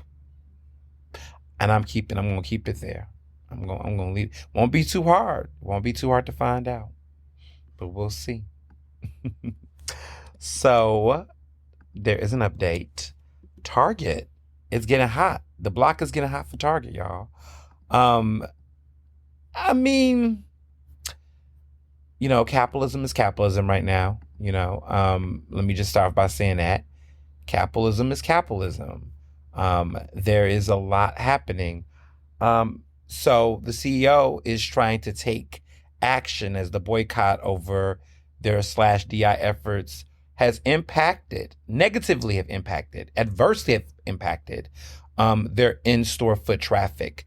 And so they've been having conversations apparently with Reverend Al Sharpton. Also, there's another minister who has also been a part of the conversation as well. Everybody's been, this. I have thoughts, because it's a lot of the conversation has been centered on, Al Sharpton, but there's other ministers like Dr. Jamal Bryant, who was a part of the conversations, or I guess he was in the room or of whatnots, but really, I know that Reverend Dr. Jamal Bryant, was the big one mobilizing it in Atlanta. And he really did a lot of the groundwork. But Al Sharpton just can't help but be in the center of something. I'm not saying he didn't do anything, but he wasn't at the forefront of the Target issue initially. People know who was organizing that. But because he's the bigger name, most of the headlines are just mentioning Al Sharpton. And Black folks are like, you talking to Al Sharpton's not talking to us. And I will be honest with you. I agree. He is a man who's done some things, but he's also have done some things that's not been so great.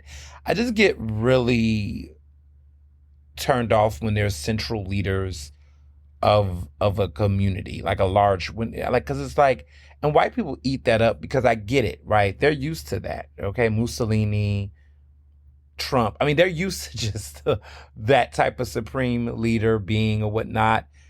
Even though they don't say who's in charge of the whites. Who's in charge of the whites in America is Trump. Like, that is their leader. That is the leader they elected. The majority of white people in America elected Donald J. Trump to be president. That is their leader. Okay, the majority of Black people in this country did not vote for Donald Trump. He's the president of the United States, but he's not necessarily our people. And so, we don't, in this country, we don't really have that in the national, as a collective country leader, sovereign leader, is that based on communities, it is Donald Trump. It is for that is where white voters, that is their leader. Arguably, we saw Kamala Harris as that person. And so for the conversation, Al Sharpton, whether he ran for office or not, I don't see people in this day and age looking at Al Sharpton as the face, the voice. Just putting that out there. But yeah, it's they're having conversations now. I guess the consistent, and what's interesting?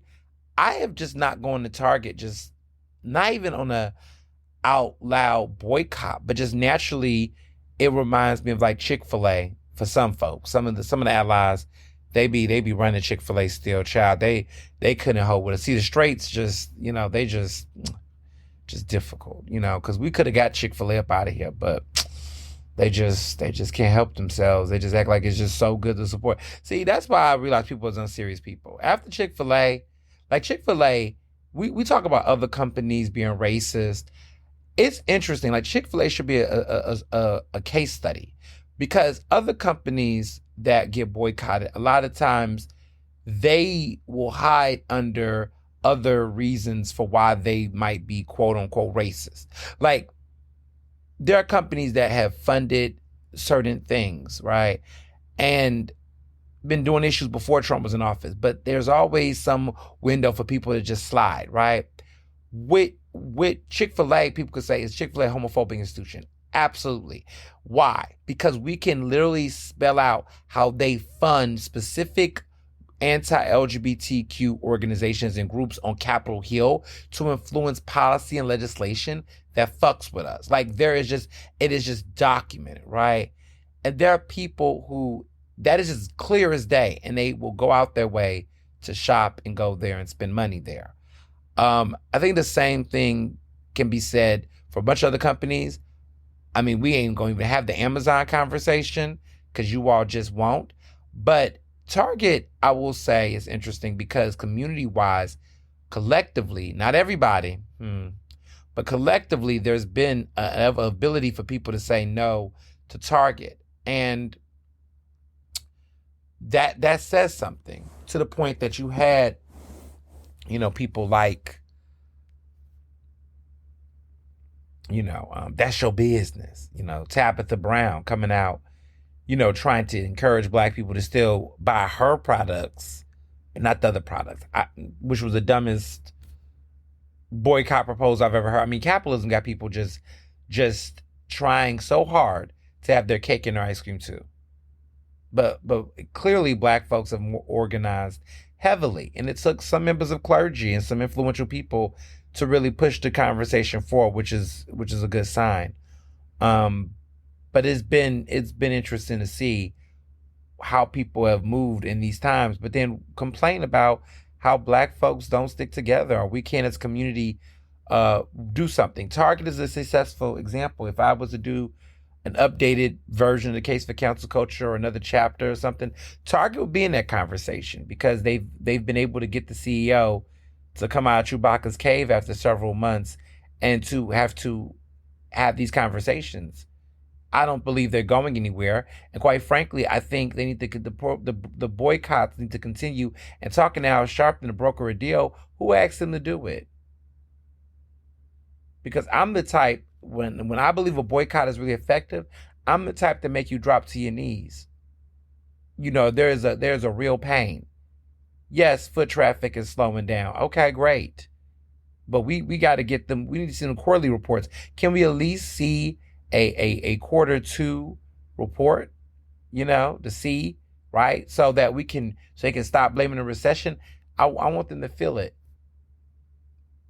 I want to compare quarter one to quarter two to see how bad themselves are dropping. Like, you got to make people hit so bad that they're so desperate that they're begging.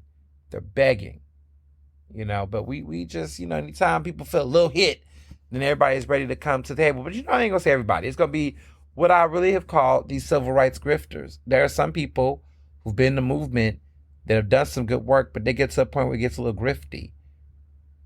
There's people who not even been in the movement that long and grifting for the first 5 minutes. They do one thing, they're ready to turn into a check. And listen, if you're an entrepreneur and you're a hustler and any other means of the ways, get your money, right? But when you're in community building and work, if you're working, get paid a decent salary. But there are people that's out here that are grifted, like in a way that's got into multi-million dollars with no accountability and getting multiple, not one, not two, but multiple mansions and other expenses in the name of this money and this blood. And I find that to be concerning, to consistently do it for so many decades.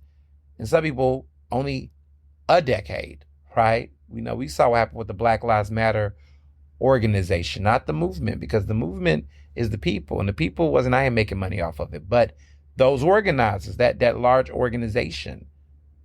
There was some concerns, some coverage about how they was doing business. Still is. So, to those who consistently went after Target and continue to in their own subtle ways, hats off to you all. And for those who just can't resist, just can't break the urge, please just not be the person to complain about why things are the way they are. Can't help yourself, but just don't. And there you have it. So Elise Stefanik is running for New York governor. Well, that's the speculation. She did not get that UN ambassador seat that was previously occupied in the previous Trump administration by Nikki Haley. She couldn't get that. And so I was wondering where she was going to go outside of Congress. And there has been speculation that she's exploring a run for New York governor.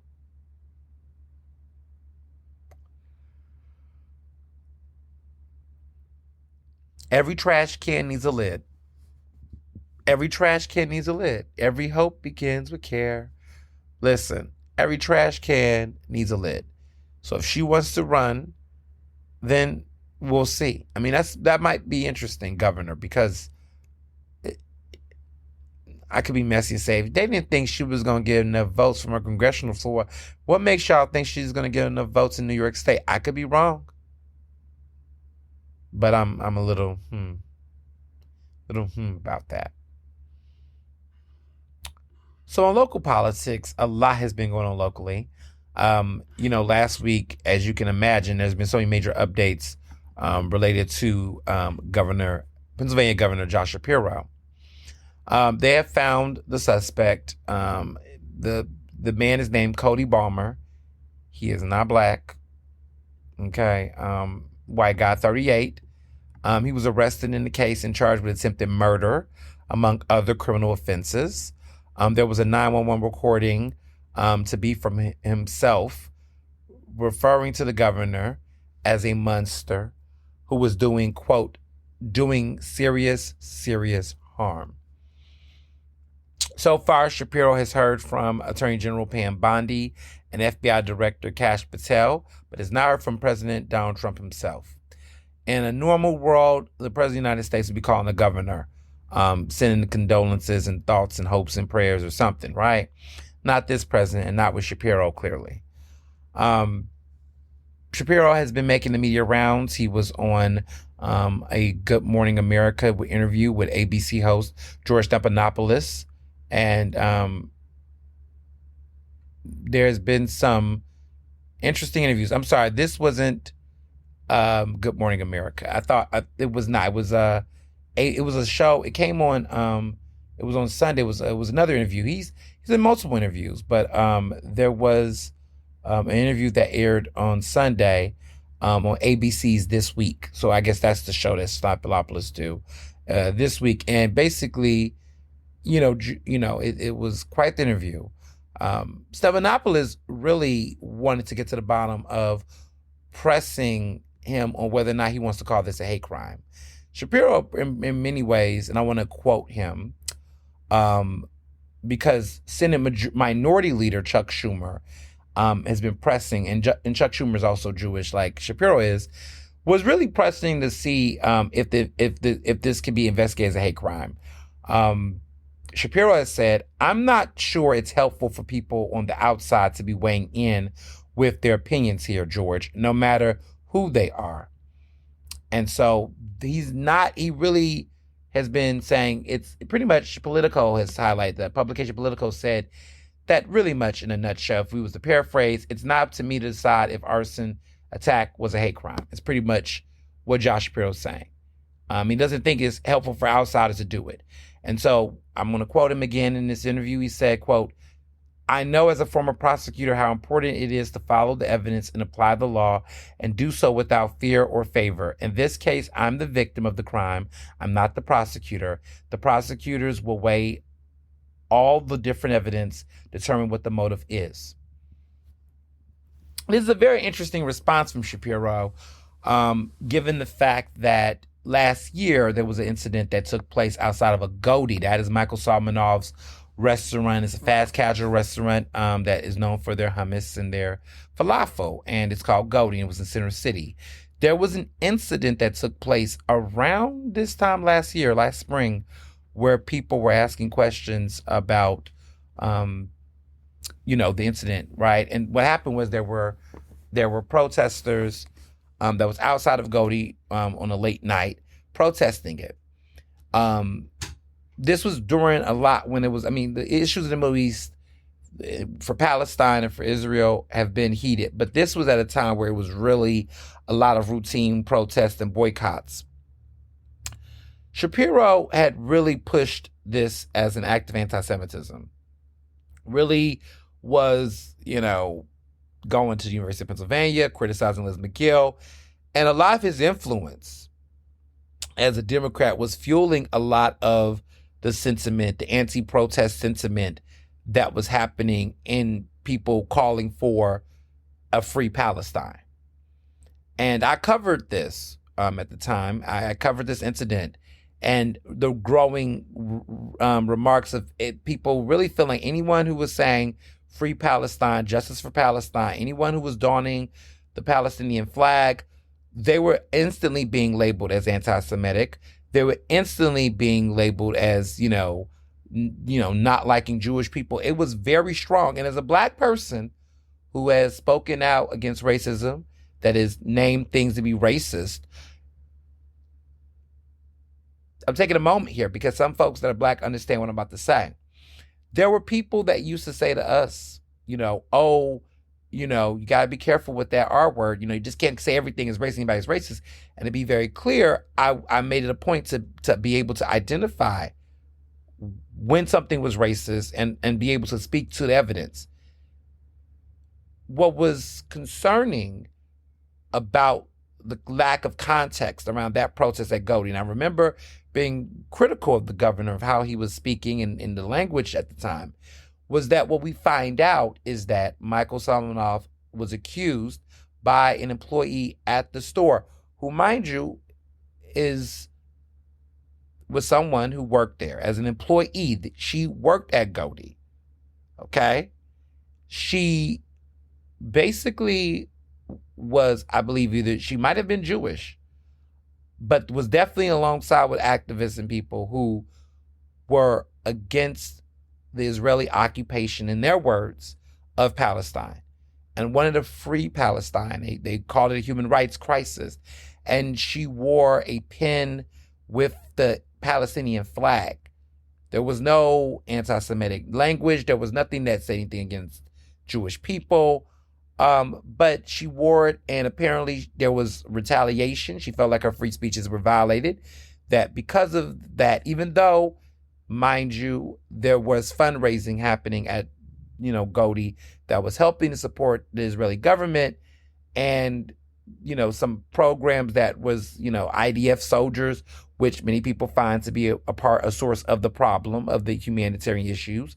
Like, there's some concerns here that this is what led to protests when this young woman was fired, and she spoke out publicly and said she felt she was being fired in retaliation. Goaty never answered any calls, or Michael Salmanov, and any of them on record, to address the concerns about her unemployment.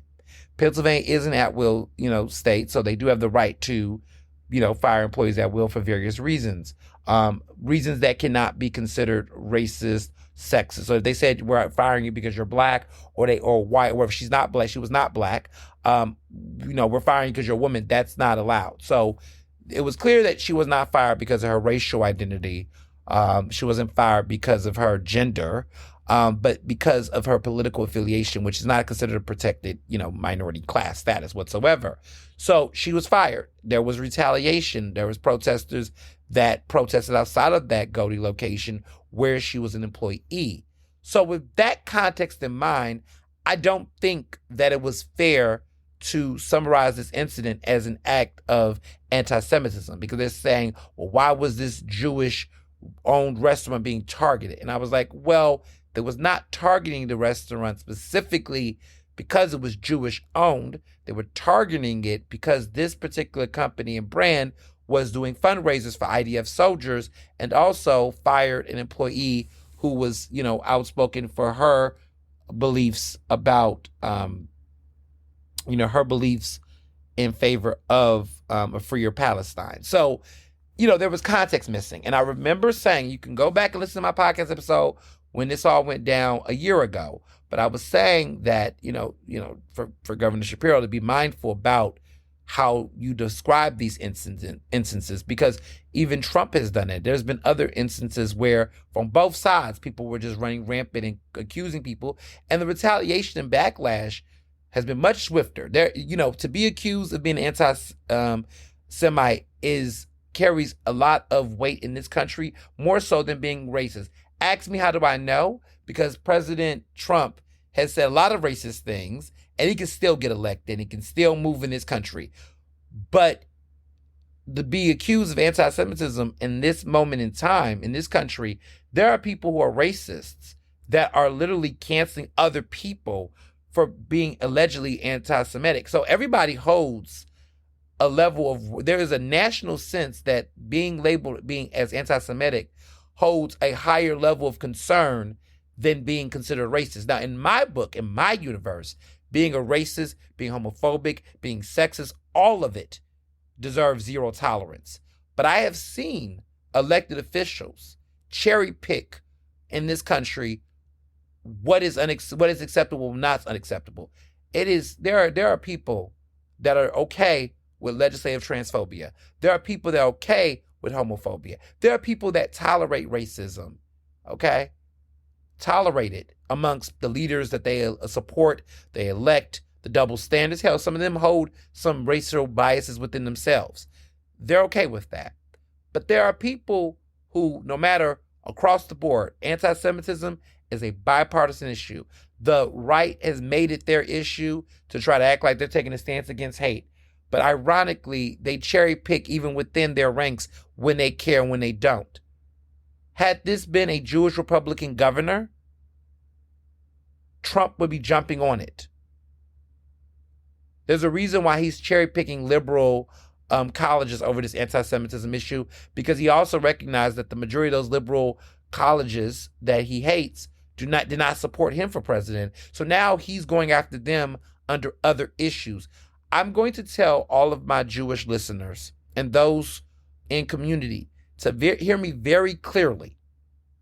This man is weaponizing anti-Semitism as a way to push his own agenda that will eventually, if not already, seek to end your future in this country, just like it is for undocumented individuals, immigrants, black people, queer people, trans people, black and brown people, all of us. Okay? And so if you think as Jewish people that aligning yourself with Trump on this issue that he's politicizing in a way to give him certain levels of clout, and I'm not talking about Shapiro's incident, because any Democrat that's negatively impacted by anti-Semitism, he does not care. But he has found a way, because I've seen some very disturbing and sad situations where people are saying, why is the black and the Jewish community not coming together? No. That's not true. Let's back up on this. There are some Jewish individuals that have been very loud and bold in support of Trump in ways that let everybody know that there are one-issue candidates. This has been an issue that's been covered in the press. I am not the originator of this thought. But there has been an argument amongst some certain communities where, let's be clear, largely the Jewish population did not vote for Trump as a community. And Trump has been trying to ship on votes. What's interesting is if you will look at those numbers, because Jewish people there's a diaspora of Jewish people. White people are not the only Jewish people, but unfortunately in this country, it has been a level of binaryism where when you think of Jewish people, they're synonymous with being white. In this country, the majority of Jewish people are white, but there are black Jewish individuals. There's others group, but it's just like Afro-Latin, there's anti-blackness in every type of community. There's anti-blackness in the black community. There's anti-blackness in the Afro-Latino community. There's anti-blackness in the Jewish community, where they don't necessarily recognize Ethiopian Jews. They don't recognize other ethnicities that partake in Judaism outside of those who are white. And even in this country, for many, many years, there were a lot of Jewish people that were white that never really was loud about anti-Semitism in the way that they are now because of an assimilation with modern white culture, where there's been a lot of anti-Semitism that Trump has said in his own rhetoric that has come out of his mouth that people have just let slide because of who he is. And it's almost like who gets to be anti-Semitic as a social construct, that when other white people are anti-Semitic, there's a level of grace or nuance given to them compared to when there are Muslims, brown Muslims, and black people who express anti-Semitism. There's no question. When Elon Musk gave what appeared to be a Hitler salute, the ADL, the Anti-Defamation League, did not criticize him for it, gave him grace, said it might be a misunderstanding, when everyone is like, have you not heard the previous affiliations and rhetoric of Elon Musk? To give him that level of a pass, given his deep history of anti-Semitism throughout his career, and the fact that they had to come back and correct him about something else he was saying because he's making a mockery and a joke of the responses. They had to then criticize his reaction to the accusations. But when you're the richest man in the world and you're white, there's a different level of grace you're given. Versus every time Louis Farrakhan, who undeniably has a history of anti-Semitism, anything that he say, not only are they quickly criticizing him, context be gone, they're asking and wondering why black people aren't saying anything. The same can be said for Kanye West, right? Or how they're now going after Candace Owens. But it's interesting because there's always an expectation and the call on other black people to speak against him, which we often do. But I don't see that energy for Jewish people when they call out white people for white supremacy. They don't come out in the same level of energy to condemn that. Now, political figures like Josh Shapiro has, for sure, but others don't. And there's always that double standard. And the double standard, I think, is rooted in anti-blackness. Who gets protected? You know, it's all this racism that happened in these colleges historically. But we have not seen the federal government take such strong lengths, which lets me know that they're invested in another form, right? Are they weaponizing real acts of anti-Semitism as a way to then pursue being Islamophobic? That Palestinians and those who are Arab that simply beg the question about freedom for Palestine in ways that are safe, in ways that they practice their free speech, that is considered what? Are you trying to frame them as a terrorist? Is that the stereotype that's being made here? Simply because of that. I mean, they're not doing, this is not even an issue. Like if they disagree with Israel, why is a disagreement about the Israeli government and critiquing it being, conflated with anti-Semitism? This is not to say that there are not people who are on the end of some of them supporting Palestine, have not dredged into some level of anti-Semitism. Some of the individuals have been saying problematic things, but that's not the collective. That's the same thing with Black Lives Matter. People always talk about, people was burning things. Okay, a couple people did that. But see, this is the thing that I don't get with moderates and even conservatives with that argument, is that you all will paint an entire broad stroke. But when we talk about law enforcement, you say, just a few cops that did that. Well, actually, there's actually way more. And I can give you more glaring examples. You're not trying to abolish policing, but you're literally trying to deport any person that is speaking out. And that type of work, see, what I will tell people all day is that when you lay down with dogs, you get fleas. That is not a statement I've invented, but that's what I heard growing up. You lay down with dogs, you get fleas.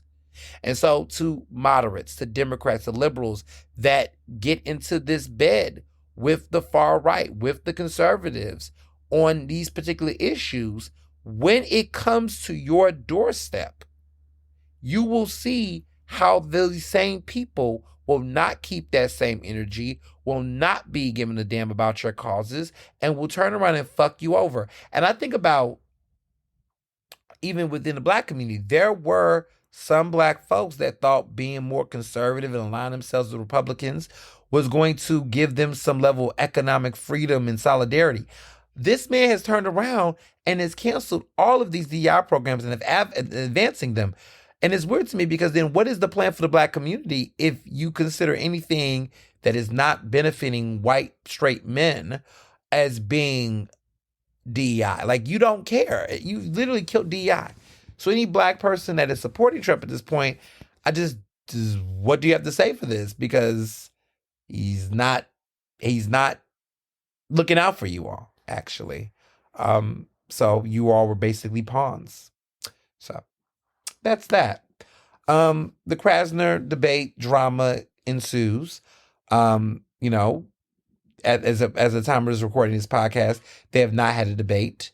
It doesn't look like there's going to be a debate in sight, even though WHIY has decided to continue to do, I guess, a forum with the same hosts, even though it's been criticized in the press and then throughout the campaign cycle. They're going on, and without, even if Pat Dugan, who is the challenger to incumbent District Attorney Larry Krasner from Philadelphia, even though he may not agree to doing it, they're still going to go through with Krasner because Krasner has agreed. Because again, this is his cherry-picked, forum. And, it's been disappointing to hear that his campaign staffers is still pushing his narrative. They're still pushing, his narrative. They're still caping for him. And it's really disgusting to see how a lot of this is played out, to be honest. I'm not going to hold you. It's been very disappointing to see it. But this election is officially less than a month away. We're less than a month away from the DA race, the judicial races as well.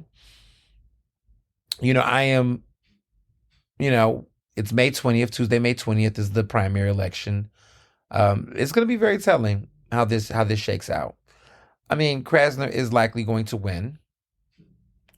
It's really hard to beat a two-term incumbent. It's hard to beat an incumbent, period.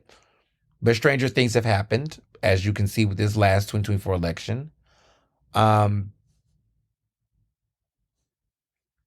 I can't make any endorsements. I'm not making endorsements, but what I will say is I just think this should be an election everybody should participate in Philly.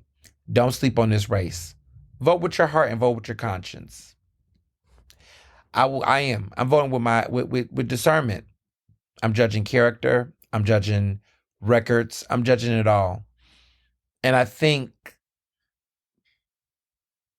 there are times where you have to go to that poll and you have to make a decision when you go to your voting booth, and you have to really listen and not just fall for rhetoric, because there's been a lot of talking points. There's been a lot of accusations and things. It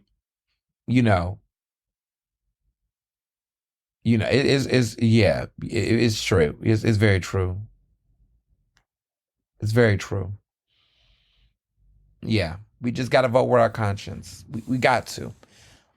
Sometimes people just what they say they are versus who they are, as candidates, as incumbents, as policies. You gotta ask yourself, do people have enough time? Has people had enough? Do you need another, cycle of this? Do we need a new person? Is a new person good enough? There's a bunch of questions that I ask myself.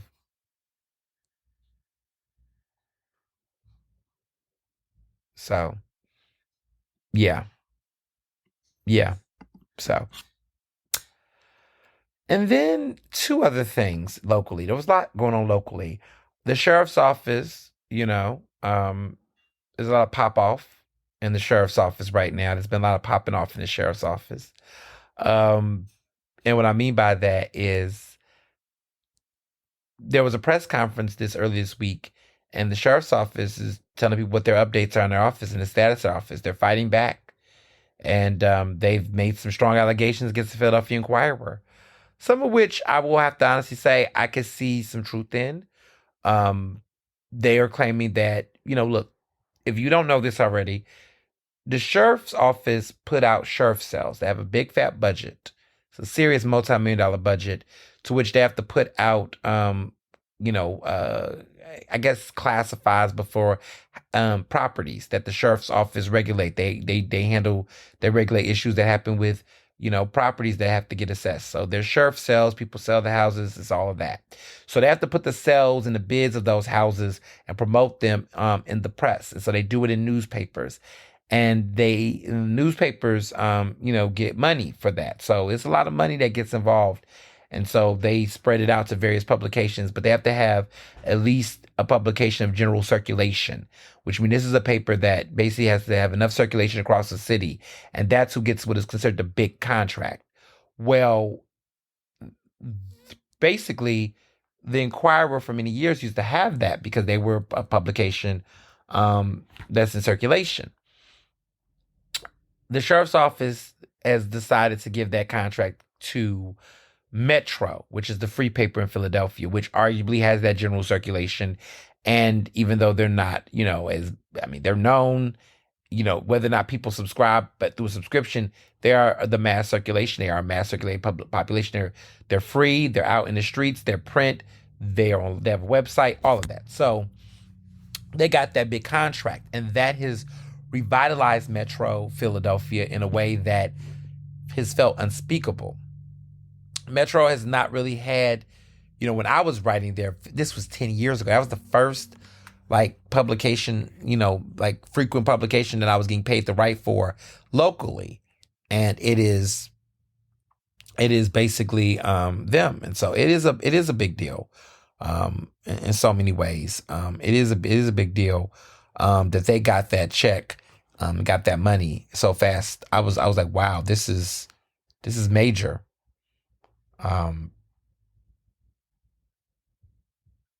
So I'm impressed.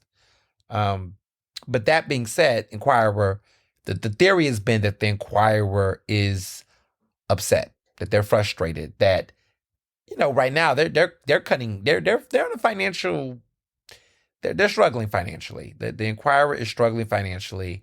They're struggling with readership, subscription holders. I mean, it's the empire is going to fall. It's just not, the model to which they operate is just not stiff. Metro doesn't have that many employees, but they churn out a paper, and they're a little different. They're not to be compared to, but they recognize how to manage a budget and revenue. And so any money that the Inquirer loses, that's a hit. And so the sheriff's office argues that this is their theory, even though, is what they're alleging, is that Rochelle Bilal's office is getting hit harder because of that retaliation. One argues that a sheriff's office, the moment she got in, she was persona non grata, but it seemed like after that contract went down, you just see consistent bad press towards the sheriff's office. Now, to be clear, the sheriff's office has a lot of problems, but one argues that is there this hyper level of surveillance and publication on her? Is so much, every single thing, is it necessarily news, or is it a hit towards the credibility to try to force the press's hand, like the endorsements, because if they have a new sheriff, that new sheriff could potentially make a different decision about where they want to invest their work in. So as long as she's there, they know they're never going to get that contract, which is hurting them by the millions. And politically, if she's not in office, then this can then get someone else, because the sheriff's office is not like the same way as others. Those row offices like controller, like DA, they can run, there's no term limits to their seats. So if Rochelle Bilal wants to run again, she could run again. And they're up against a really, they're up against a tight ship.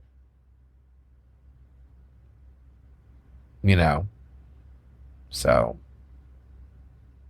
yeah, it's a lot. Yeah, very telling. So this is a sidebar because a lot of you always DM me ask me about this, and I do have the tea. I got the TT. I'm not going to tell you who the source was, because this source is a very reliable source, in my opinion. So last week, Dr. Umar Johnson was supposed to be giving a speech at Temple University. It was controversial because, as you all know, Dr. Umar Johnson who got a doctorate in psychology. He is a doctoral psychologist. He has his doctorate, in psychology, just like, my bestie, Dr. Parks. But Dr. Parks is actually, she has a level of education information that does not mirror her. The only thing her and Dr. Mar Johnson have are doctorates, but they don't have it in the same school. They're not the same people. Let me just make sure I just state that for the record. However, he was slated to speak at Temple. It was a paid speaking engagement, and he was supposed to speak. Well, when the flyer got around and word got around that he was going to speak this week, there was controversy within the Afroecology department at Temple, amongst some of the faculty, one of which is Feminista Jones, who has a doctorate in African studies, African American studies, in Africana studies and whatnot at Temple. She got a doctorate there, but she's also a professor there. And she came out on her Instagram and spoke out against Dr. Umar Johnson's appearance, which really got, yeah,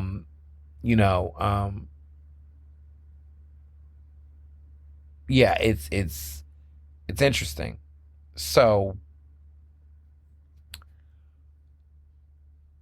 it's shocking how this went down, but the event got canceled.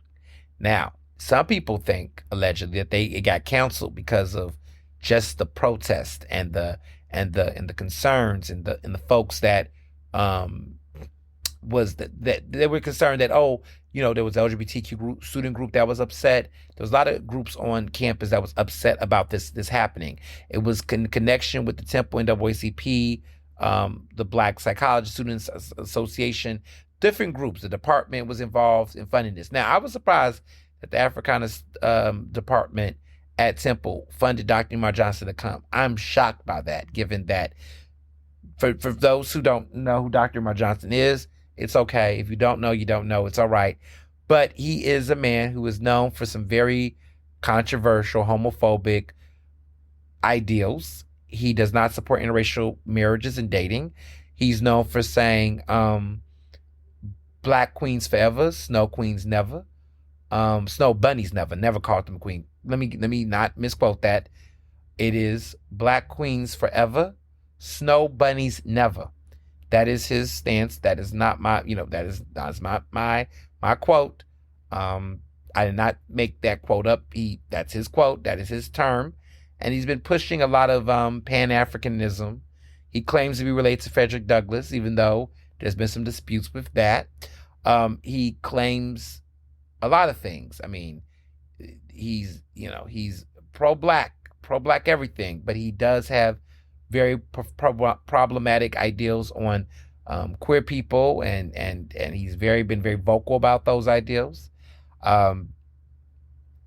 He's become a cultural meme for his ideals and thoughts. There's just a lot going on with that man. That being said, the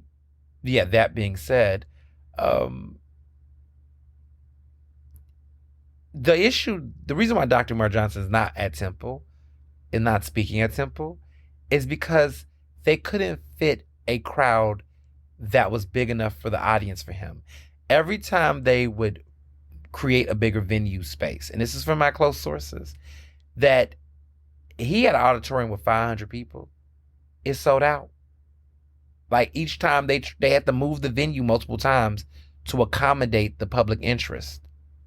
And he became a diva at a certain point because he wanted it not to just be Temple students. He wanted it to also be Philly folks. And he was mad that Philadelphians were not in the space. But it was like, dude, we're going to get there in a minute. But he wanted to open it up to the larger Philadelphia community. He wanted a larger crowd. He wanted a whole audience. And he was trying to use, and he promoted this tour he was on, quote unquote, claiming he's on this tour. And he got booked for all these different venues and spaces, okay? The grift is real. And he went to all these different spaces, and I guess he started making these demands because the way he promoted on his social was that he's on this community tour to educate the people. Sir, you're shaking down schools and colleges that are paying you to speak to their students. And if you know this very well, when there are student events, not all student fair events is open to the community because that requires level of security and other things that is not necessarily a part of the deal. So he was reneging on his contract with the student groups to the point where they just was like, we can't accommodate this. Like you're throwing this up and then you're declining admission to things. We don't want to deal with you. It was already a lot of controversy with him even being there. And then for him to then pull out over some complaints about he wanted a bigger venue. He wanted to have a diva moment because he wasn't able to accommodate certain crowds. Because I think many ways what he did, and I know how council culture works, y'all. I think he felt like in that room with Temple students, I think he was assuming that there was going to be a high group of liberal-minded students that were either going to boo him or protest at him. And I think he wanted to ensure that, quote unquote, his people, his type of crowd would be there. Now, interesting enough, he's going to HBCUs, and when he would come out on stage, it's almost like everybody goes loud and go up. I think with Temple, everybody wants to act like Temple's this black campus. Temple is not a HBCU. They're just a bigger school that's in North Philly that does have a nice black population, but that's only in retrospect that they're a way bigger college. Like Penn is a smaller Ivy League institution. We do not have a strong black presence. I mean, there are black students on campus, but it's mostly white and Asian. Temple was like the same way. There's no HBC-ness to it, but people have tried to make those claims because of just, I don't know, because they're in a black neighborhood. But that's not the case at all. Temple is not. And I talk to my younger brother all the time because he, of course, y'all know he's a Temple owl. And he's like, yeah, there's black students, but it's in retrospect that if it's a bigger campus, then there's just more black students. But largely, the campus is predominantly white.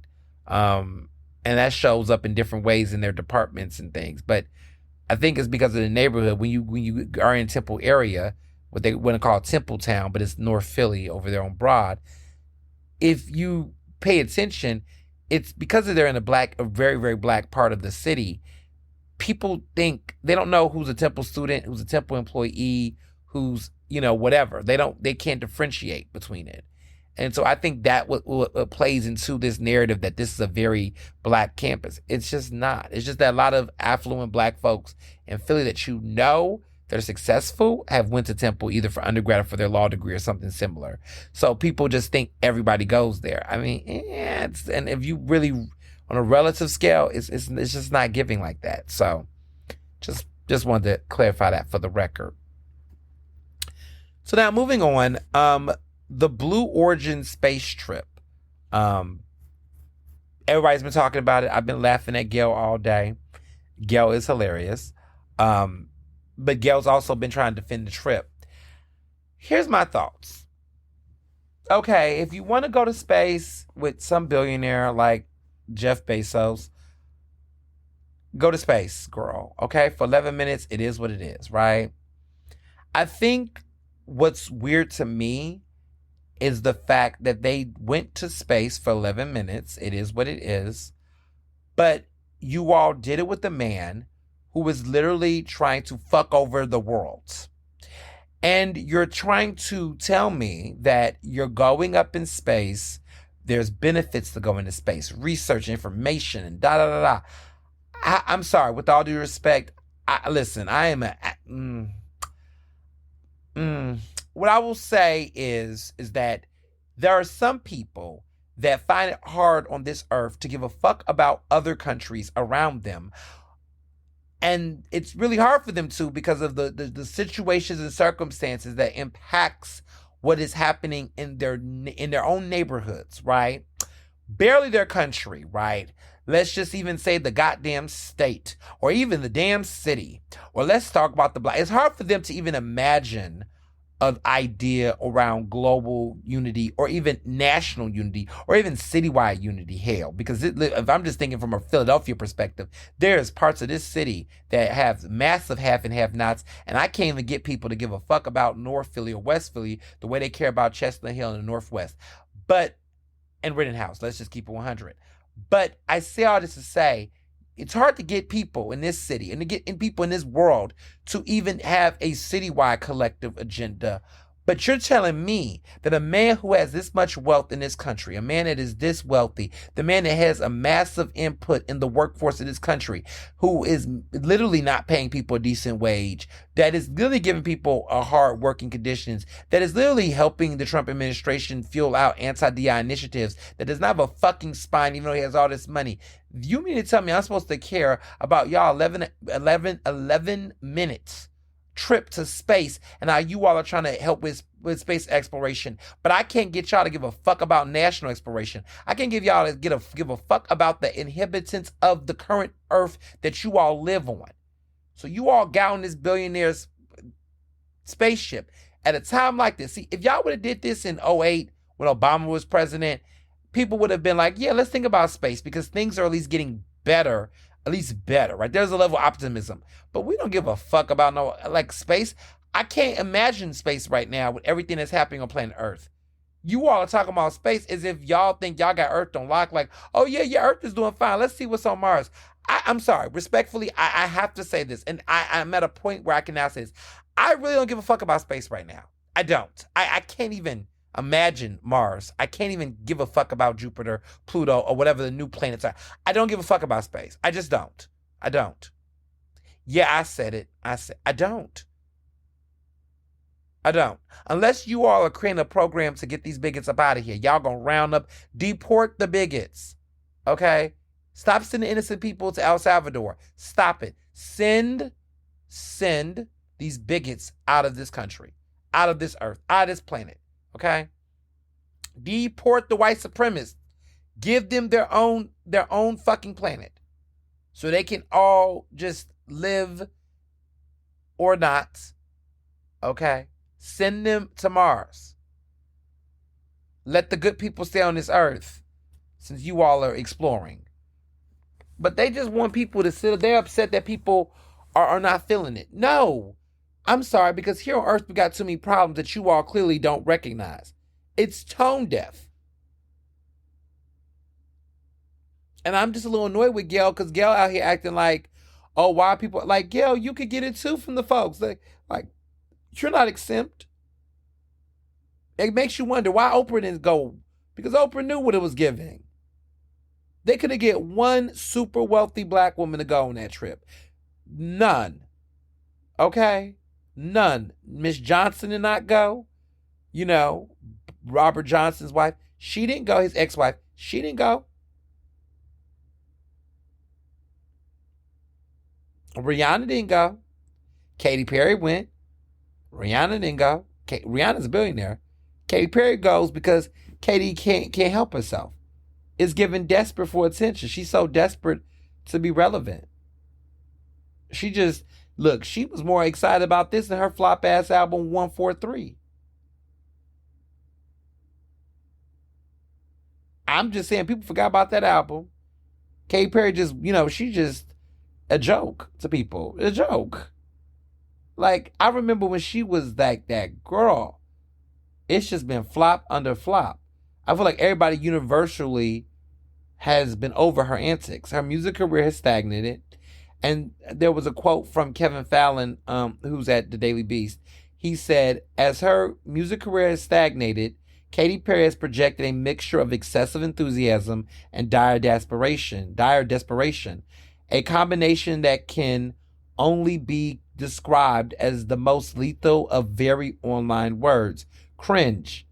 Yes, Katy Perry is just cringe. It's cringe. It's super cringe. And you just don't know if she's real or not based on her antics.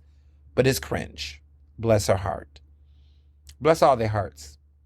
But that trip was just not it. And I can't say anything positive about it. Well, okay, they came back alive.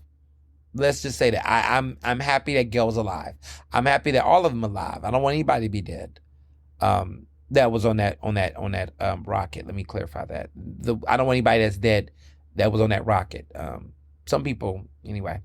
But the rocket, I'm happy it was safe because people thought it could have been the Challenger incident. It was very nerve-wracking to watch. But everybody was fine. Everybody came back down. And that's good, right? They was able to do their shenanigans and be safe. I want people to be safe whether they doing something pointless or they're doing something meaningful, right? So that is a positive thing. But outside of that, I just don't listen. It was just not, it's a time and place. What did I say? A couple of weeks ago, I said to you all, it's not about what you do, it's how you do it. And also reading the room. That's why you can't be in community with certain people. Because y'all not reading the cues. We're literally over here fighting for diversity, equity, inclusion on planet Earth and in America. And you all are trying to do diversity, equity, inclusion on a fucking space rocket. To me, that's the first thing I would tell Jeff Bezos.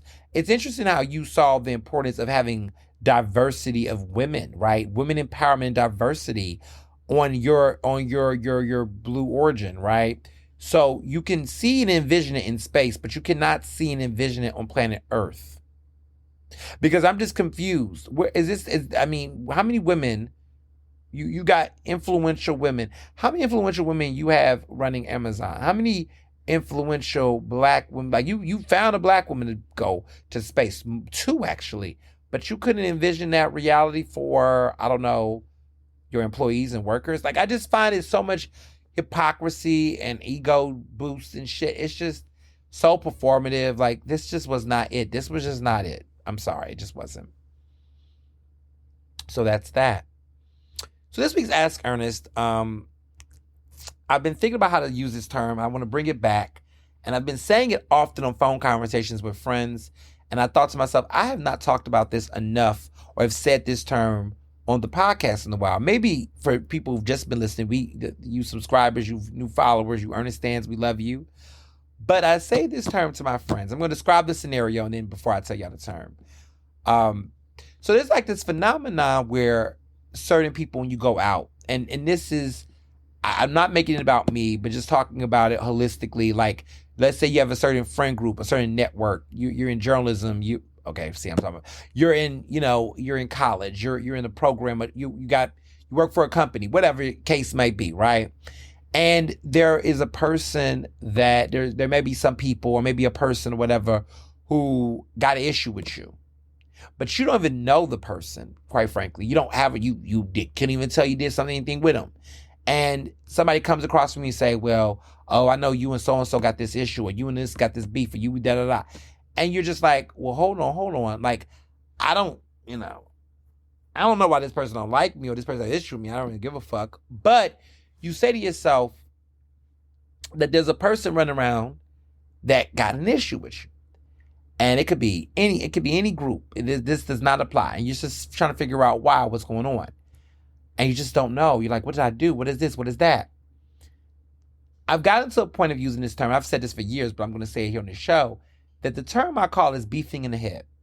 So I had a situation, I've always had these situations where somebody will say, oh, I think you and this person, I know y'all got beef, whatever. I say, wait a minute. I don't got beef with this person. Because this is news to me that this person don't care much for me. They never came up to me and told me anything. There's been no in-person smoke. So therefore, it's not beef, or they beef in the head. Now, there are some people I've had a problem with, and I let them know what it is. I've been very clear where they had me fucked up or where some misalignments go. But there are a lot of people where I say they're beefing in the head. And I tell people that, you beefing with a person because of a friendship with somebody else's situation, let a person know. But don't act funny acting. Don't get out here and just act like it's a mutual exchange. I can't tell you how many times I've interacted with people that are beefing in the head. And even my friends, where they'll say, they'll be around certain people and they'll say some shit like, oh, I don't like this person. I don't like him because this, that, and third. And they'll be like, do you know this person? I'm like, I don't even know that person. I've seen him at an event. I've seen him somewhere. They don't say anything to me. But they're obsessed, right? They're pressed.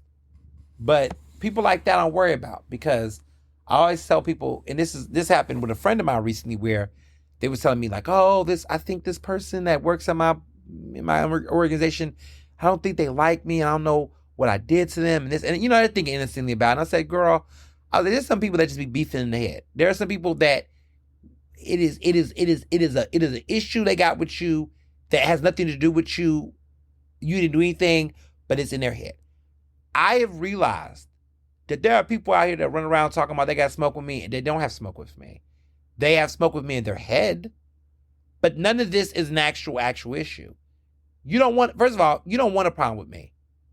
And in the words of Beanie Siegel, he said it best. It's dangerous. It's dangerous. Go play with somebody else. Go play with something safe. Don't play with me. Go play with something safe.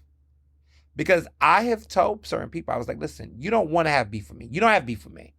You're upset about something I've done or said or whatever. Okay, you got a disagreement. But you don't have beef with me. You don't want beef with me. You will know when you have beef with me. I literally had to get somebody together recently in person because I don't like all that back talk on the internet. Somebody was saying some things, saw me somewhere. I said, you say we got beef or something? Well, I feel like, I didn't like something you said. I said, let me stop you right there. You don't got beef with me. This is what you mean. I said, no, you don't have beef with me. To have beef, it takes two people to have beef. I don't have beef with you. I don't know you. And you don't matter enough in my universe. I got really, trust and believe. My mouth was flipping. I wanted to have a problem because I had a problem because we're going to keep it rated on this episode. But they basically had said to some people, I got a problem with Ernest, blah, blah, blah, blah, blah. I got beef. I said, oh, okay. I was not aware of this beef. Granted, we weren't besties or cool, but it was a situation where I was like, I wasn't aware there was a beef. What we got beef about? So I went up to this person and I let them know up front. I said, hey, I saw that you were saying something on certain platform and said that, we got beef. I said, let me be very clear. We don't have beef. And I got a little condescending because I didn't appreciate the way in which they spoke on this. So if it sounds like I'm being mean guy on the varsity track and field team with the Letterman jacket on, that's the energy I want you to know I'm giving. I'm giving mean boy right here, giving mean girl. I'm very much and let me be very clear. I do not do this for people that do things in good faith. The way this person moved in the situation, they moved in bad faith. And so therefore, I had to meet them. Sometimes you got to meet people where they at and let them and just be very extra crystal clear, especially when they just talking reckless. So I had to let them know. I said, let me stop you right here. I said, we don't have beef because to have beef, it requires two people to have it. I don't have any beef with you because I don't know you. You're not even relevant in my universe for me to have an issue with you. I have beef with people. I've had beef with people. You, on the other hand, I don't have no beef with you. You're not relevant in my orbit. Now, to be clear, you might have a problem with me, right? You have one that's in your head because I haven't done anything to you directly. You may not agree with the things I say, what I do. You may not have an issue with a certain friend or somebody you're really group with. That's all fine. So you have a personal problem with me. That's what you meant to say. We use our words correctly here at Ernestly Speaking. So you have a personal problem. And it looks like there's nothing I can do about that because whatever that personal problem might be or is, it's not changing, right? I'm not about to be straight no time soon. I'm not shutting the fuck up anytime soon. I'm not kissing anybody's ass anytime soon. And so for those intents and purposes, you're just mad. Okay. And you can stay mad. And that's fine. You could be upset. That's your right. You're entitled to. But let's be very clear. It's a personal issue. It's not beef. Now, you can have beef. Like, you can choose to make yourself a problem in my life, and therefore we can have beef. But you don't want that. You don't want to have beef with me. You don't want me to tell anybody I have beef with you because it weighs heavy. See, you could go around town saying you got beef with me all day. It ain't going to do no good for you. It's not what's good for you. It's something that you shouldn't even want to consider and fathom would be good for you. But if you thought it was cute to say that, I just want you to understand that it's going to do more harm for you than good. You're not going to benefit from that reality. Having beef with me does not do anyone any well. And that's why I choose not to have beef with as many people. Because I would rather you just hold the L and move forward rather than trying to stand 10 toes down on bullshit with me and then get disrespectful. So you don't want beef with me, sir. It's not beef. You have a personal problem. And I think they was off guard because they didn't think I was going to confront them. I said, whoa. Well, if it's beef, would you not expect me to catch you outside? I mean, if it was really beef, and they apologized. We like an apology. They said, well, I shouldn't have said beef. I get what you're saying. Oh, okay. Okay, just making sure. So you have a personal issue That has nothing to do with anything because I don't know you like that. No, I don't. I said, okay, well then again, let's distill this because when you have beef with somebody, there was something that was done to you. What did I do to you? What did I do to you? To you? You? I mean, did I do something to your family member? Because I could see that.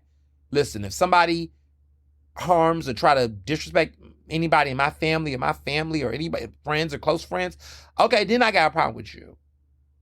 Because that's my blood. So I'm going to ride for that. I was like, I'm trying to understand this. Did I come for, is there beef with a sibling, a family member, a spouse? No? Okay, so what's the problem? Oh, okay. You like Larry Krasner. Oh, you're mad because I've been critical of Larry Krasner in the press. Oh, you're mad that I'm doing my job. I'm not going to stop getting money. Okay, so then we're just in an impasse. Okay, we can agree, disagree. Okay. So then here's the better way to say this then, friend. And I'm being funny by saying that, right? You could just simply say, I disagree with him on this particular matter and issue and move on. You could do that too. But the reason why I'm taking something that seems micro and making it macro is because I have found that there's so many people I know outside of just my universe that have these conflicts with a coworker, a supervisor, or somebody, and it can get framed into this dual conflict when in reality it's just somebody in their head. And when you begin to tell people that, because we live in a world where there's stan culture. Everybody feels like they got to rep the Beehive over the Rihanna Navy. So if you like the Beehive, that means you got to actively not like the Rihanna Navy, or you could be a part of both. You could be a Beehiver and you could be a part of Rihanna Navy. Now, see, I'm an admiral on the Rihanna Navy. I'm just a regular general season ticket holder for the Beehive, right? I'm not gonna be out here, doing all that, in the name of Beyonce. But you could coexist in both, right? Two things can be true at the same time. You can disagree with something I said without having beef with me. Two things we can operate like that, y'all. We can be upset or not like something someone's saying or doing, and at the end of the day, not be out here acting like you want the smoke, because that ain't right. Let me be very clear. I do not want the smoke with Donald Trump. I do not. I'm not afraid of him, but I would prefer not to, right? But I also strongly disagree with some of the things he's done policy-wise. I mean, if there was ever a time to be beef in the head, it'd be with Donald Trump. But that's what I'm saying. Just pick your battles wisely and know how to dissect them. And I guess for you all, I don't know, everybody listening to this podcast, I imagine, some of you all might be out here picking fights and beefing in the head with certain people. Some of y'all might be in your head just thinking you and this person, there's a conflict. And sometimes you got to get some people together. I had a young woman that, she's my age, that I went to college with. Now, y'all already know that, well, see, I know Dr. Parks know who I'm talking about, this particular woman. She and I went to school together around the same time, this particular woman in question. And for years, we just did not talk to each other. We used to be friends. We stopped being friends, whatever. Now, time had passed, right? And people go on, move on.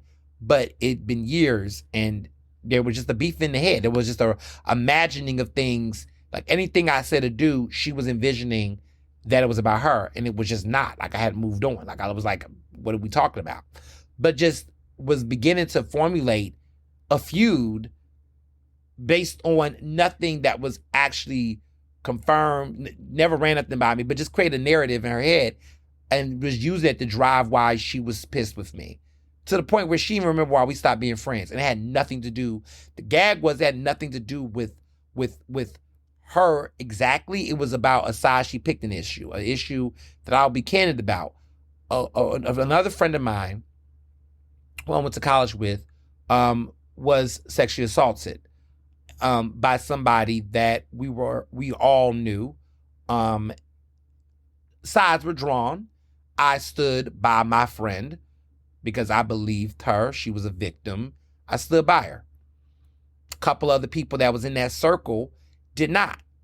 They basically took sides with her abuser. And this is very clear. Like, this ain't one of those who, what. It was very clear what went down. When that happened, I said fuck you and the crew. And I stand on that. To this day. Till this day. I'm making so many meme references. All of my millennials that know all these references, y'all getting the memes. But till this day, it's fuck you and your whole crew. Like, I just, unless people made concessions with themselves, forgiving people, it is like that, right? But at the end of the day, it's clear to me what that is, right? If I say I'm beef in the head, that's beef, right? This person, that's not the rationale they're giving people or gave people. I had to sit this person down and tell this person, let me tell you where you had me fucked up and where you had yourself fucked up and what you did. Own that. Because if you're going to tell people we got beef or we got whatever, we don't, I don't have beef anymore. But if you're going to talk shit, I'm going to say, well, actually, it's because if I recall, you and your trash ass crew decided to be friends with a woman who raped somebody that I thought we were all mutual friends with. So that's the reason for me. If you was confused why we haven't talked for over 10 years.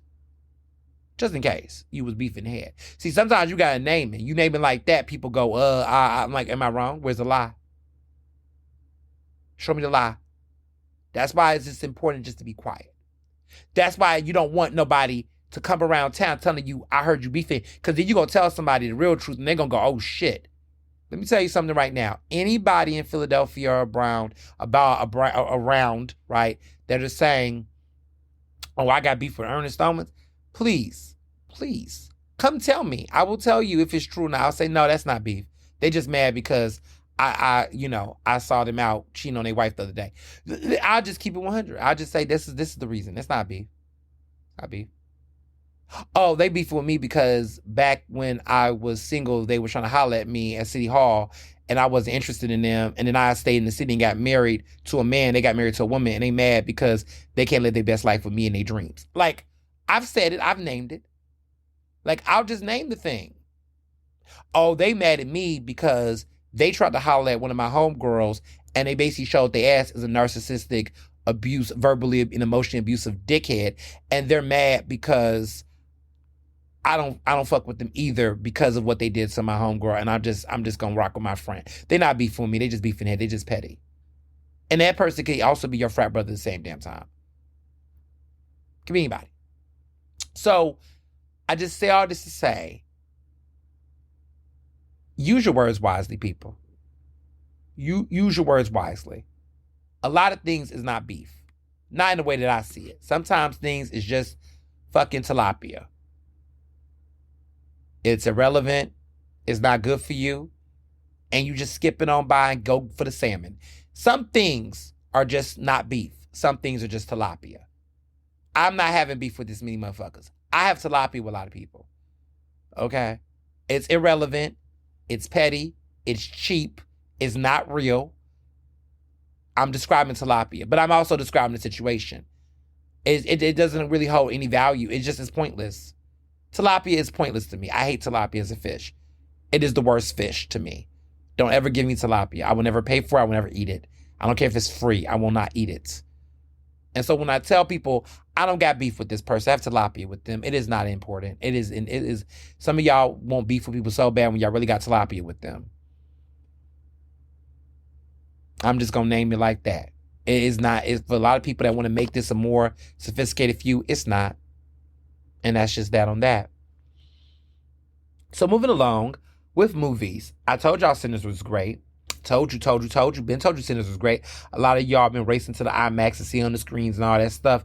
Wonderful. That's cute. Capitalism wins again, child. Y'all really believe Ryan Coogler? Listen, Ryan Coogler is a great director. But y'all be falling for the okie doke with these damn theaters. Capitalism be getting y'all.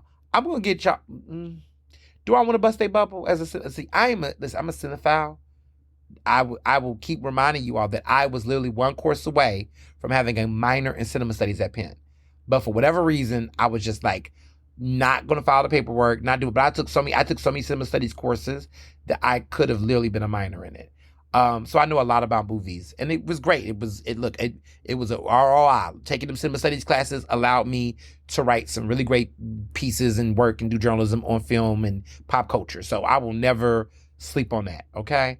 But I love cinema and I love movies. And Sinners is a great film. And I told you all it was great. And I told you all this is the best role that Michael B. Jordan has been in since Fruitvale Station. I've also said that as well.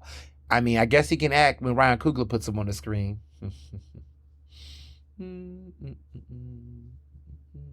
Anyway, so yes, his performance was great, and I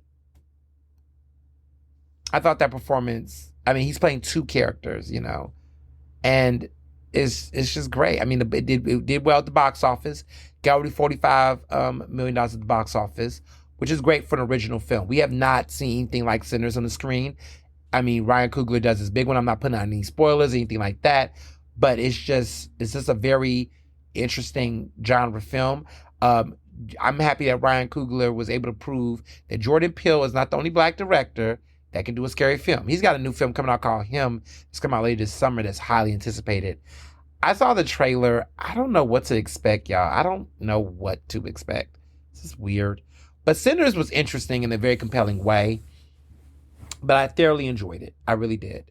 So I would encourage people to, get a chance to, if you get a chance to check out Sinners. I know the IMAX screen thing got everybody excited. They want to see it on this one. They want to spend extra dollars.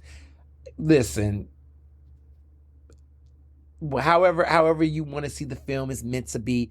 People be really bad. Like, I remember when they did this with the DVD sets, there was directors that were like, this is the director's cut. This is the way I envision it to be seen. So you're like, y'all, come on. This is marketing. This is marketing. This is branding. Like, yes, there's some truth to it, but like, you as non-cinephiles will not know the difference. You all would not. It's just lots of jargon and lingo to get you all to spend more fucking money. It is, listen, I'm telling you as a cinema studies guy, okay, who knows some things about film and marketing in Hollywood studios. This is a gimmick. This is a trap. This is a thing to sell tickets. Now listen, support black films, support black directors. I just want y'all to know, if you're going to do it for him, because he needs to get this money to sell out, to recuperate. Because here's the trick. Here's what y'all don't know. Ryan Coogler has a ridiculous, in a good way, deal, a really major deal, a studio deal that's unheard of. Coogler gets back the ownership of his film in 2050, which feels like at least 20 other Hollywood studio apocalypses from now. This man did a deal that is unprecedented in Hollywood, okay?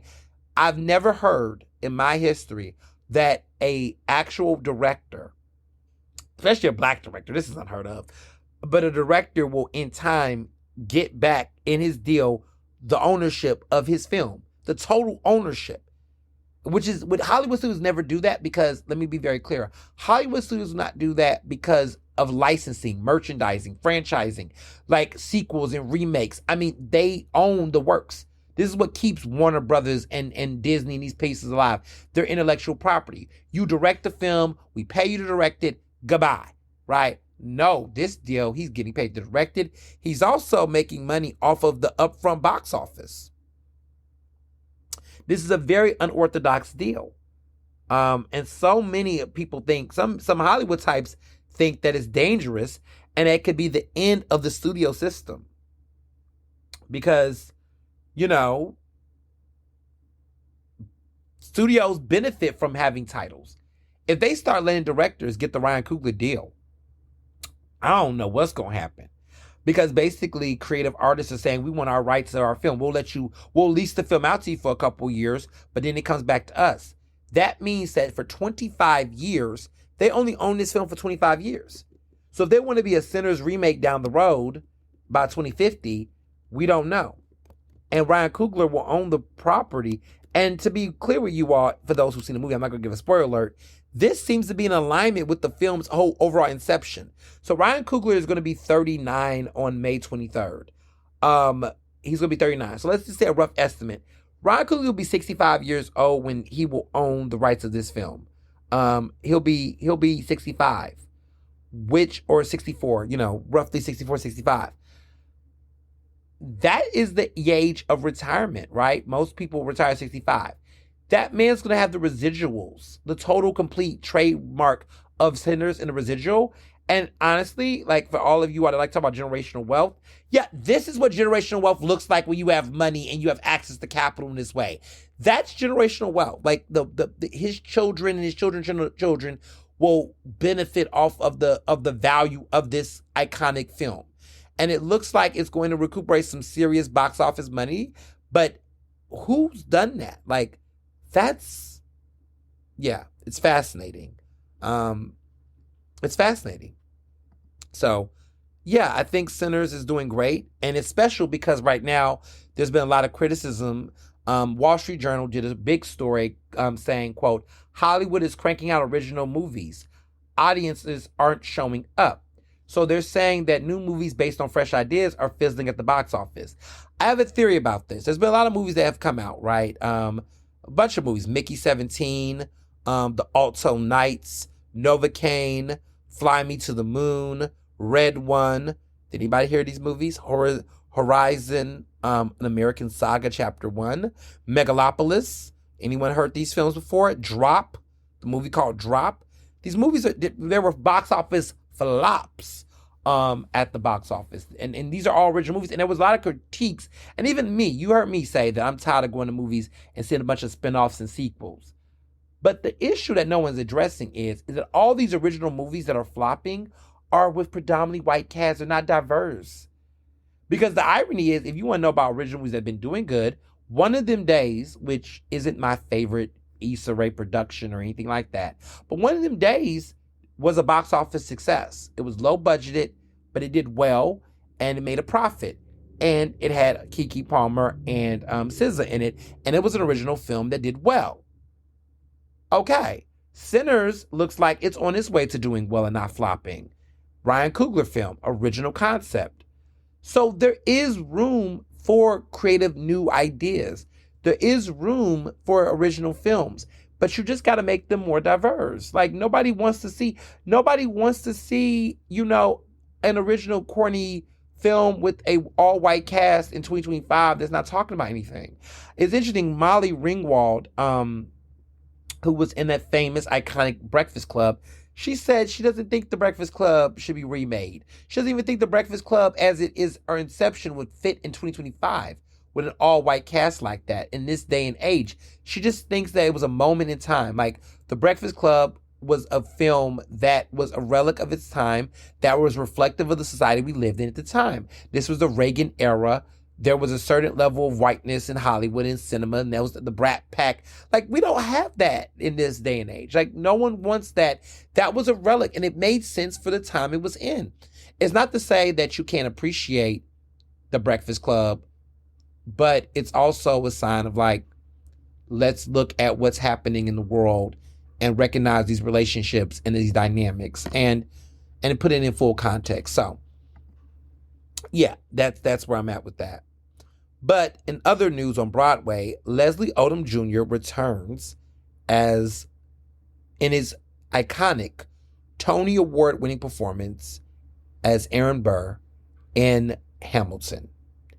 This is a big deal because a lot of people know this is Leslie Odom. Leslie Odom Jr.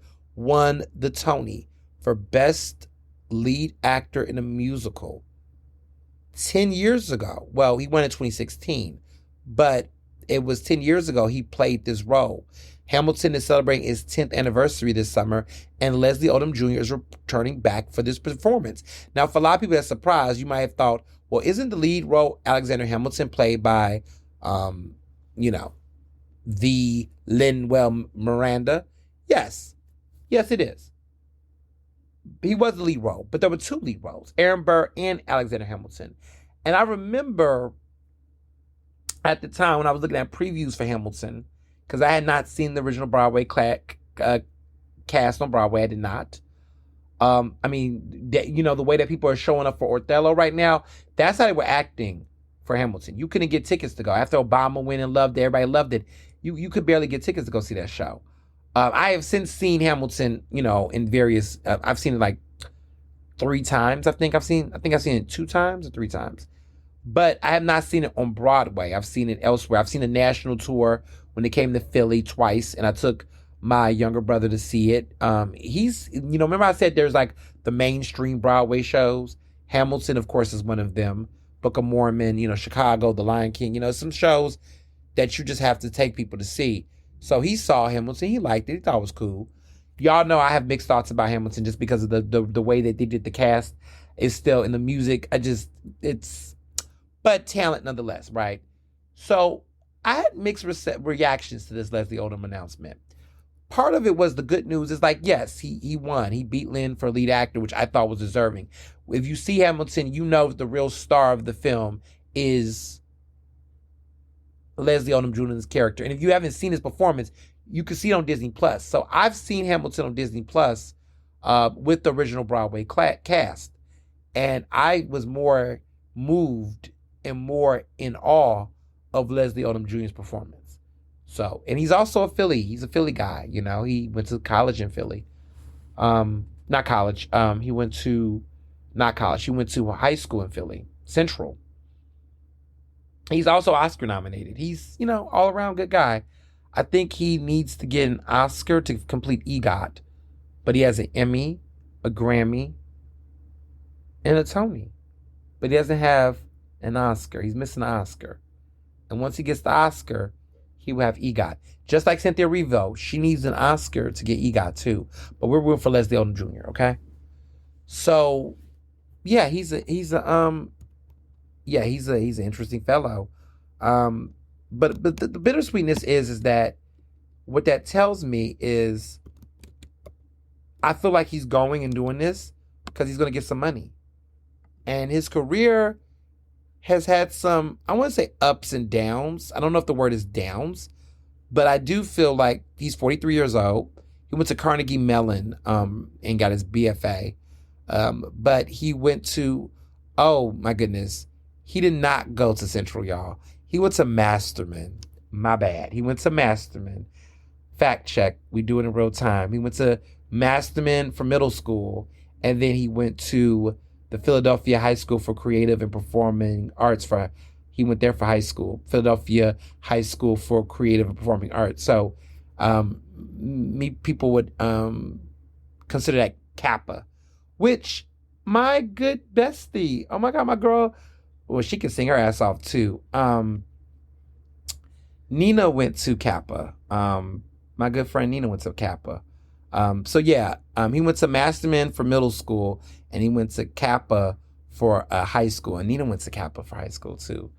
Wow, small world. So yeah, he's he grew up in the Germantown section of Philadelphia.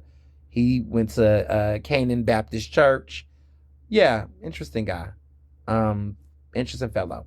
And he went to Carnegie Mellon in Pittsburgh. So he's a Pennsylvania guy all the way through. But I like him. I do like Leslie Odom, and he's talented. And I think the thing for me is that I feel like going back to this role seems like a recession indicator to me. People have been saying the word, what's a recession indicator? So several things I feel like when I feel like we're on the brink of a recession is you can always tell what are wealthy people doing. That always tells me what time it is with recession. One of the big trends I've noticed is a lot of major celebrities are doing commercials and pushing products more than their actual craft. So there's been a high level of celebrities that are like making albums. They're not making music. They're selling products. They're like endorsing. They're doing a lot of commercials. They're doing a lot of brand ambassadorships. They're just doing a lot of that. And that pays fast money. If you're a celebrity, like you're a Kevin Hart or like a major celebrity and you promote or you're the face of some brand, you don't really have to do that much work compared to what you do, but you get paid some good money to by these ad campaigns, these major companies. And so you do a couple of commercials and you do some brand ambassador shit, you can make some good ass money. Okay, so let me start there. So that tells me you're seeing them in less roles. A lot of them are not picking up major products or projects. They're not really trying to push and sell things that are new. They're really just sticking with the brand. Or they're doing these they got a tequila out.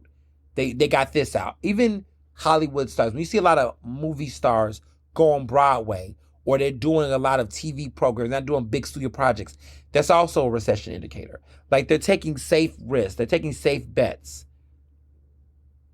I just feel like a lot of actors, I don't want to say their careers are flopping, But it's like, well, what happens to certain actors? What do they do? What do rich people do? A lot of rich people are investing in a lot of products and things. It's like, you're making more money doing this than you're actually doing it with music. You're not really doing music anymore. You're not doing tours as much.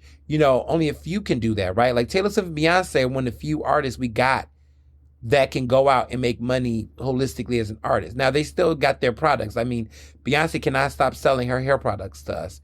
But if you look at Rihanna, for example, like Rihanna, she don't give a fuck about music because she know as a business person that it's going to take a lot of work and she's going to have to do a lot of work while still making money. She's probably not interested in doing it that way. So that's my theory on that. But nonetheless, I just feel like him going back, I'm wondering, how does he have time to go back on Broadway if this career and a lot of stuff is popping, right? Or maybe just like to the fans, or maybe it's just a nice capital boost. Like, again, this money needs the boost. So I can definitely see that. I can definitely see that.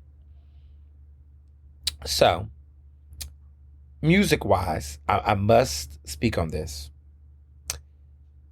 I did listen to Carrie Hilson's new album. I need to remember what the name of the album was called. I should put that in my notes.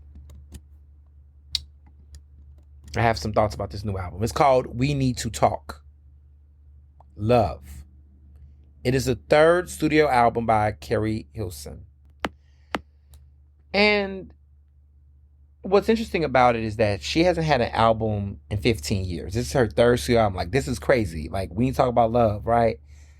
I have so many thoughts about this album. It's not bad. But it just begs the question, who asked for this?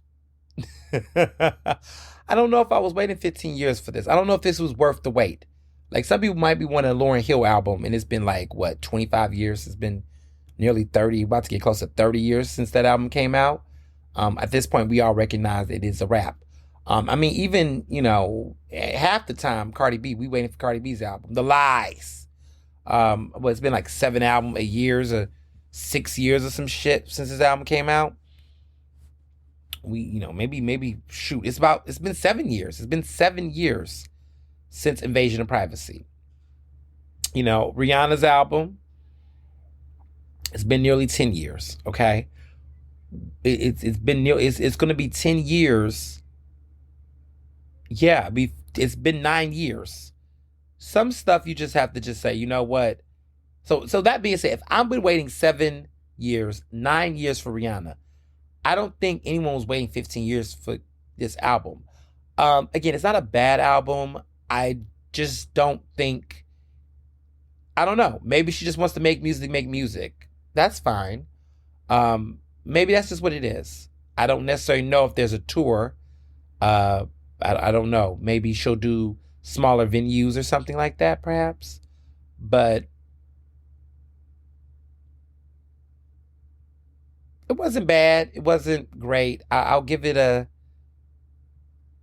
6.5, maybe a 7 out of 10, if I'm being nice. I want to say 6, but given the fact that she's going through so much, I'll be nice and give her a 7 out of 10. I don't really know any bangers. I don't know if there's going to be any songs that's going to come out of that's going to be something we're going to play. But I'll give her a 7 just for, trying. And I listened. I did listen. I also just feel like one of my big things with the album was that I just felt like it kind of felt very nostalgic. I felt like the album, I could be guessing out loud, but I feel like some of these songs was made at different throughout these 15 years. I don't feel like she produced this album within the whole album, all these songs, all the production was done within a year. I feel like this album's production and song creation was like a bunch, like songs throughout the years, and she kept some songs and some stuff aged, but it doesn't feel super fresh. But song wise, I enjoy it. Some of the songs on there were cool to listen to. I don't know if it's gonna get another replay, but maybe, depends on my mood. But I really liked her first album. Her Carrie Hilson's first album. That's a debut album. I will give her that. That first album, In a Perfect World, fire.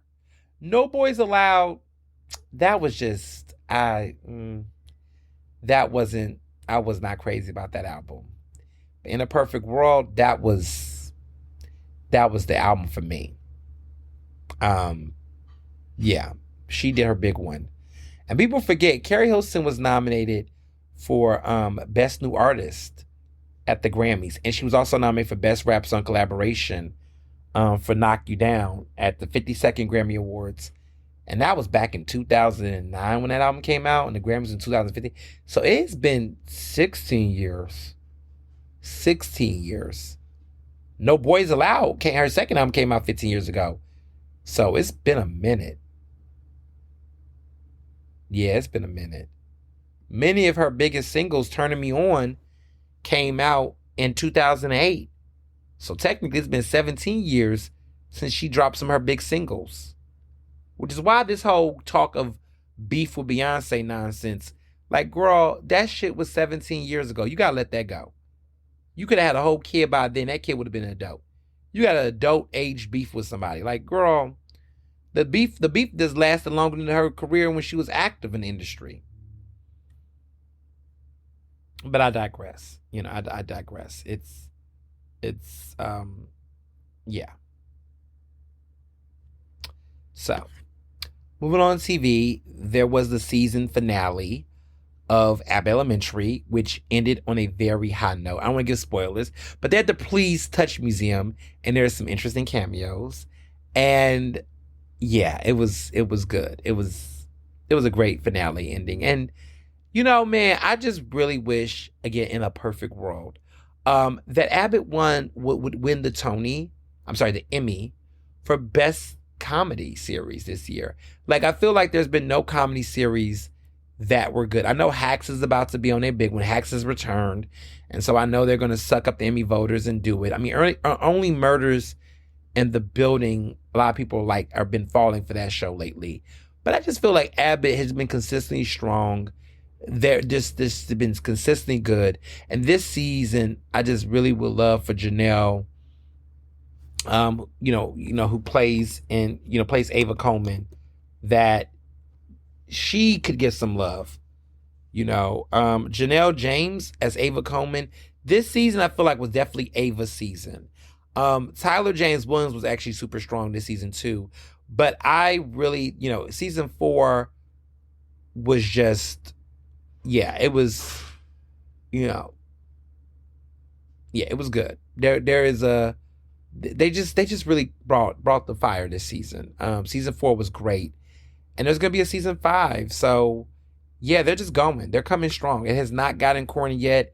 It has not died down yet. I watched every episode. Kind of once I'm into a show, I'm into a show. And Abbott is just a show that it's just great TV. But let's speaking about what's not great TV. Pop the Balloon.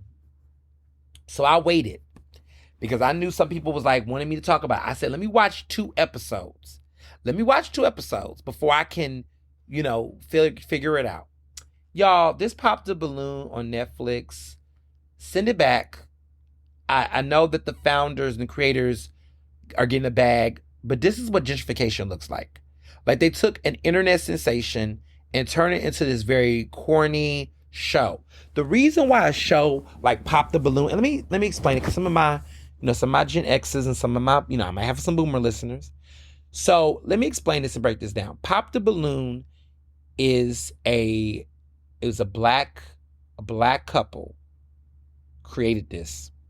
It is an internet type of meme show where I think it was a little bit of YouTube in there, a little bit of internet, but it been popping on YouTube and on Instagram and TikTok. But basically, it was a social media sensation where a person that is single meets several suitors or people of interest. They walk in the room as the single person interested to date, all of their potential suitors, and they do it based on, they swap out gender. It could be a man and 7 women. It could be a woman and 7 men, whatever the case is. The suitors are the ones who are interested, potentially. They have balloons. And the reversal of this is that rather than have the guy or the woman who's interested decide whether or not who they want, the tables are turned and the power dynamic shifts where the people of interest decide whether they want to date the person or not. And the host will come up and ask questions about like, well, what was it about the person that made you not like them? Or questions, if you have the balloon, what is it about the person that's making you interested? So they can make a connection, right? And so if they don't like you, they pop the balloon. So there's been situations with somebody come in the room, the moment the person walk in the room, people start popping the balloon. They're like, nope, not for me. They judging them based on their looks. Then some people might say, look, I'm holding on to the balloon, but you say some things in the conversation that deserves a pop, right? So it's a lot of different dynamics that happen, but it's a very black show. It's black. This is often black. And there is a queer version of it, which is a guy I know who does it, and he is gay, and it's all gay men that do participate in it. And I find that to be more interesting because of the types of conversations they're having that is more in my avenue. But what I don't like about this show, the Netflix version, they got Yvonne Uji or whatever from Insecure, who plays Molly from Insecure. She's the host, which I just feel like is like, not the best host for this. Because I'm gonna say that for my friend. I'm gonna say that joke for my friends. But I was like, how you? Okay, some of y'all might catch that joke because y'all know her and her, her whole narrative. But she's hosting this show, and I'm just like, So the host doesn't impress me. They should have the original host, but But the participants of the show, it's super white. Like it's just like so white. And there is a level of swagger, and it's just not interesting slightly because just culturally. Like there was a beautifulness of the diversity of the cast, and now it's so, it's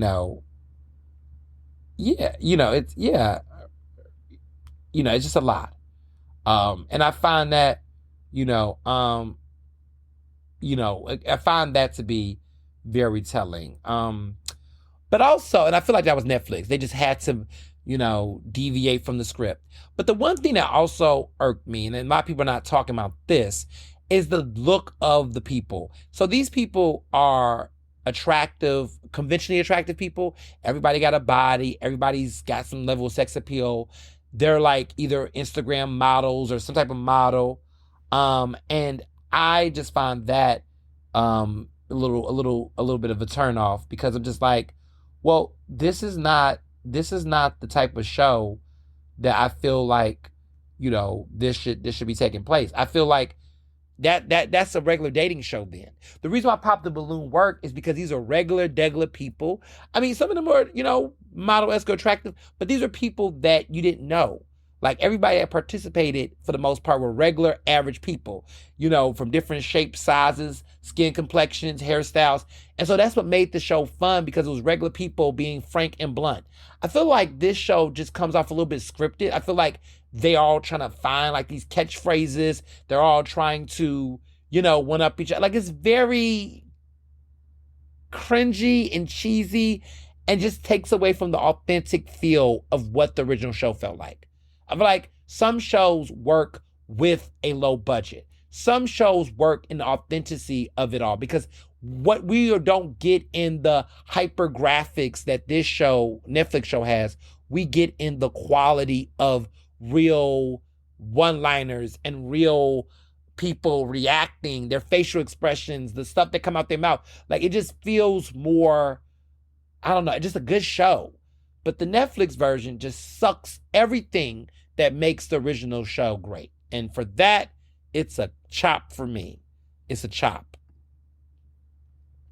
So, in wrapping up this week's episode, there's a lot going on over here in my world. Some big announcements coming up for sure that I can't wait to speak on this week. Definitely doing some speaking engagements, got some other things happening. And for those who have not heard the news, but many of y'all clearly here has heard it, this is great. In 2019, I was one of the first recipients of the Whitney M. Young Power Broker Award which is given out by the Urban League of Philadelphia. But they're called Next Philadelphia. That's the group within the Urban League of Philadelphia. But they do this awards. They've been doing it since 2019. And I am proud to announce that I am going to be this year's MC, Master of Ceremonies, for their 5th annual Whitney M. Young Jr. Power Broker Award Ceremony, which is going to be on Friday, June 13th. Tickets are on sale now. You can get them now. You can check them out.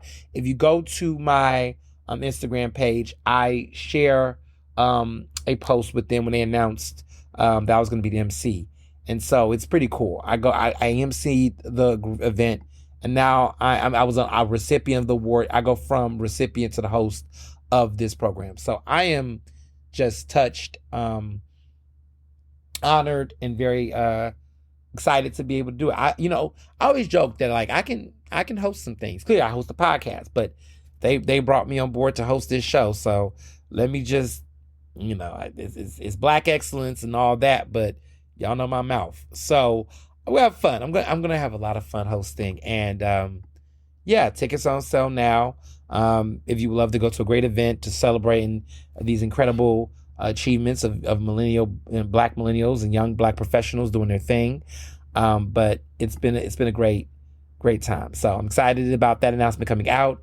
That is going to be on Friday, June 13th, at South Side. The event spot right next to South, which I love eating at South. South is my go-to. Like, I love South. So just another opportunity to just get a plate at South. I was like, oh, y'all hosting at South? I'm here for the food. I'm here for the open bar. I'm here for the drinks. It's going to be great. So it's a network of extraordinary talent. The Urban League of Philadelphia is great. This is their young professional affinity group, and that's called Next Philadelphia. So they're the lead taking it. And they brought me on the host, so I'm super honored by that. And there's also just more surprises coming this week. Lots of cool announcements. And then we're going to be following what's going on in Philly politics, because City Council Live returns back this Thursday, 96.1 FM, 900 AM, Progressive Black Talk Media. We were not on air last week, Philadelphia City Council Live, because, it was Easter, it was Passover, it was all the holidays, the holy holidays. Plus, I was in Bethesda, Maryland. So, doing my thing. But, this was it's been a great season. I feel spring awakenings and opportunities and things coming. So it's always good. And as always, be well and be best. Ernestly Speaking is recorded in Philadelphia, Pennsylvania, and can be found on Apple Podcasts, Google Podcasts. To stay up to date with the latest on the show, follow me on Facebook, Twitter, and Instagram at Mr. Ernest Owens. Use the hashtag Ernestly Speaking to tell me what you thought about this episode, and check out my website at ernestowens.com.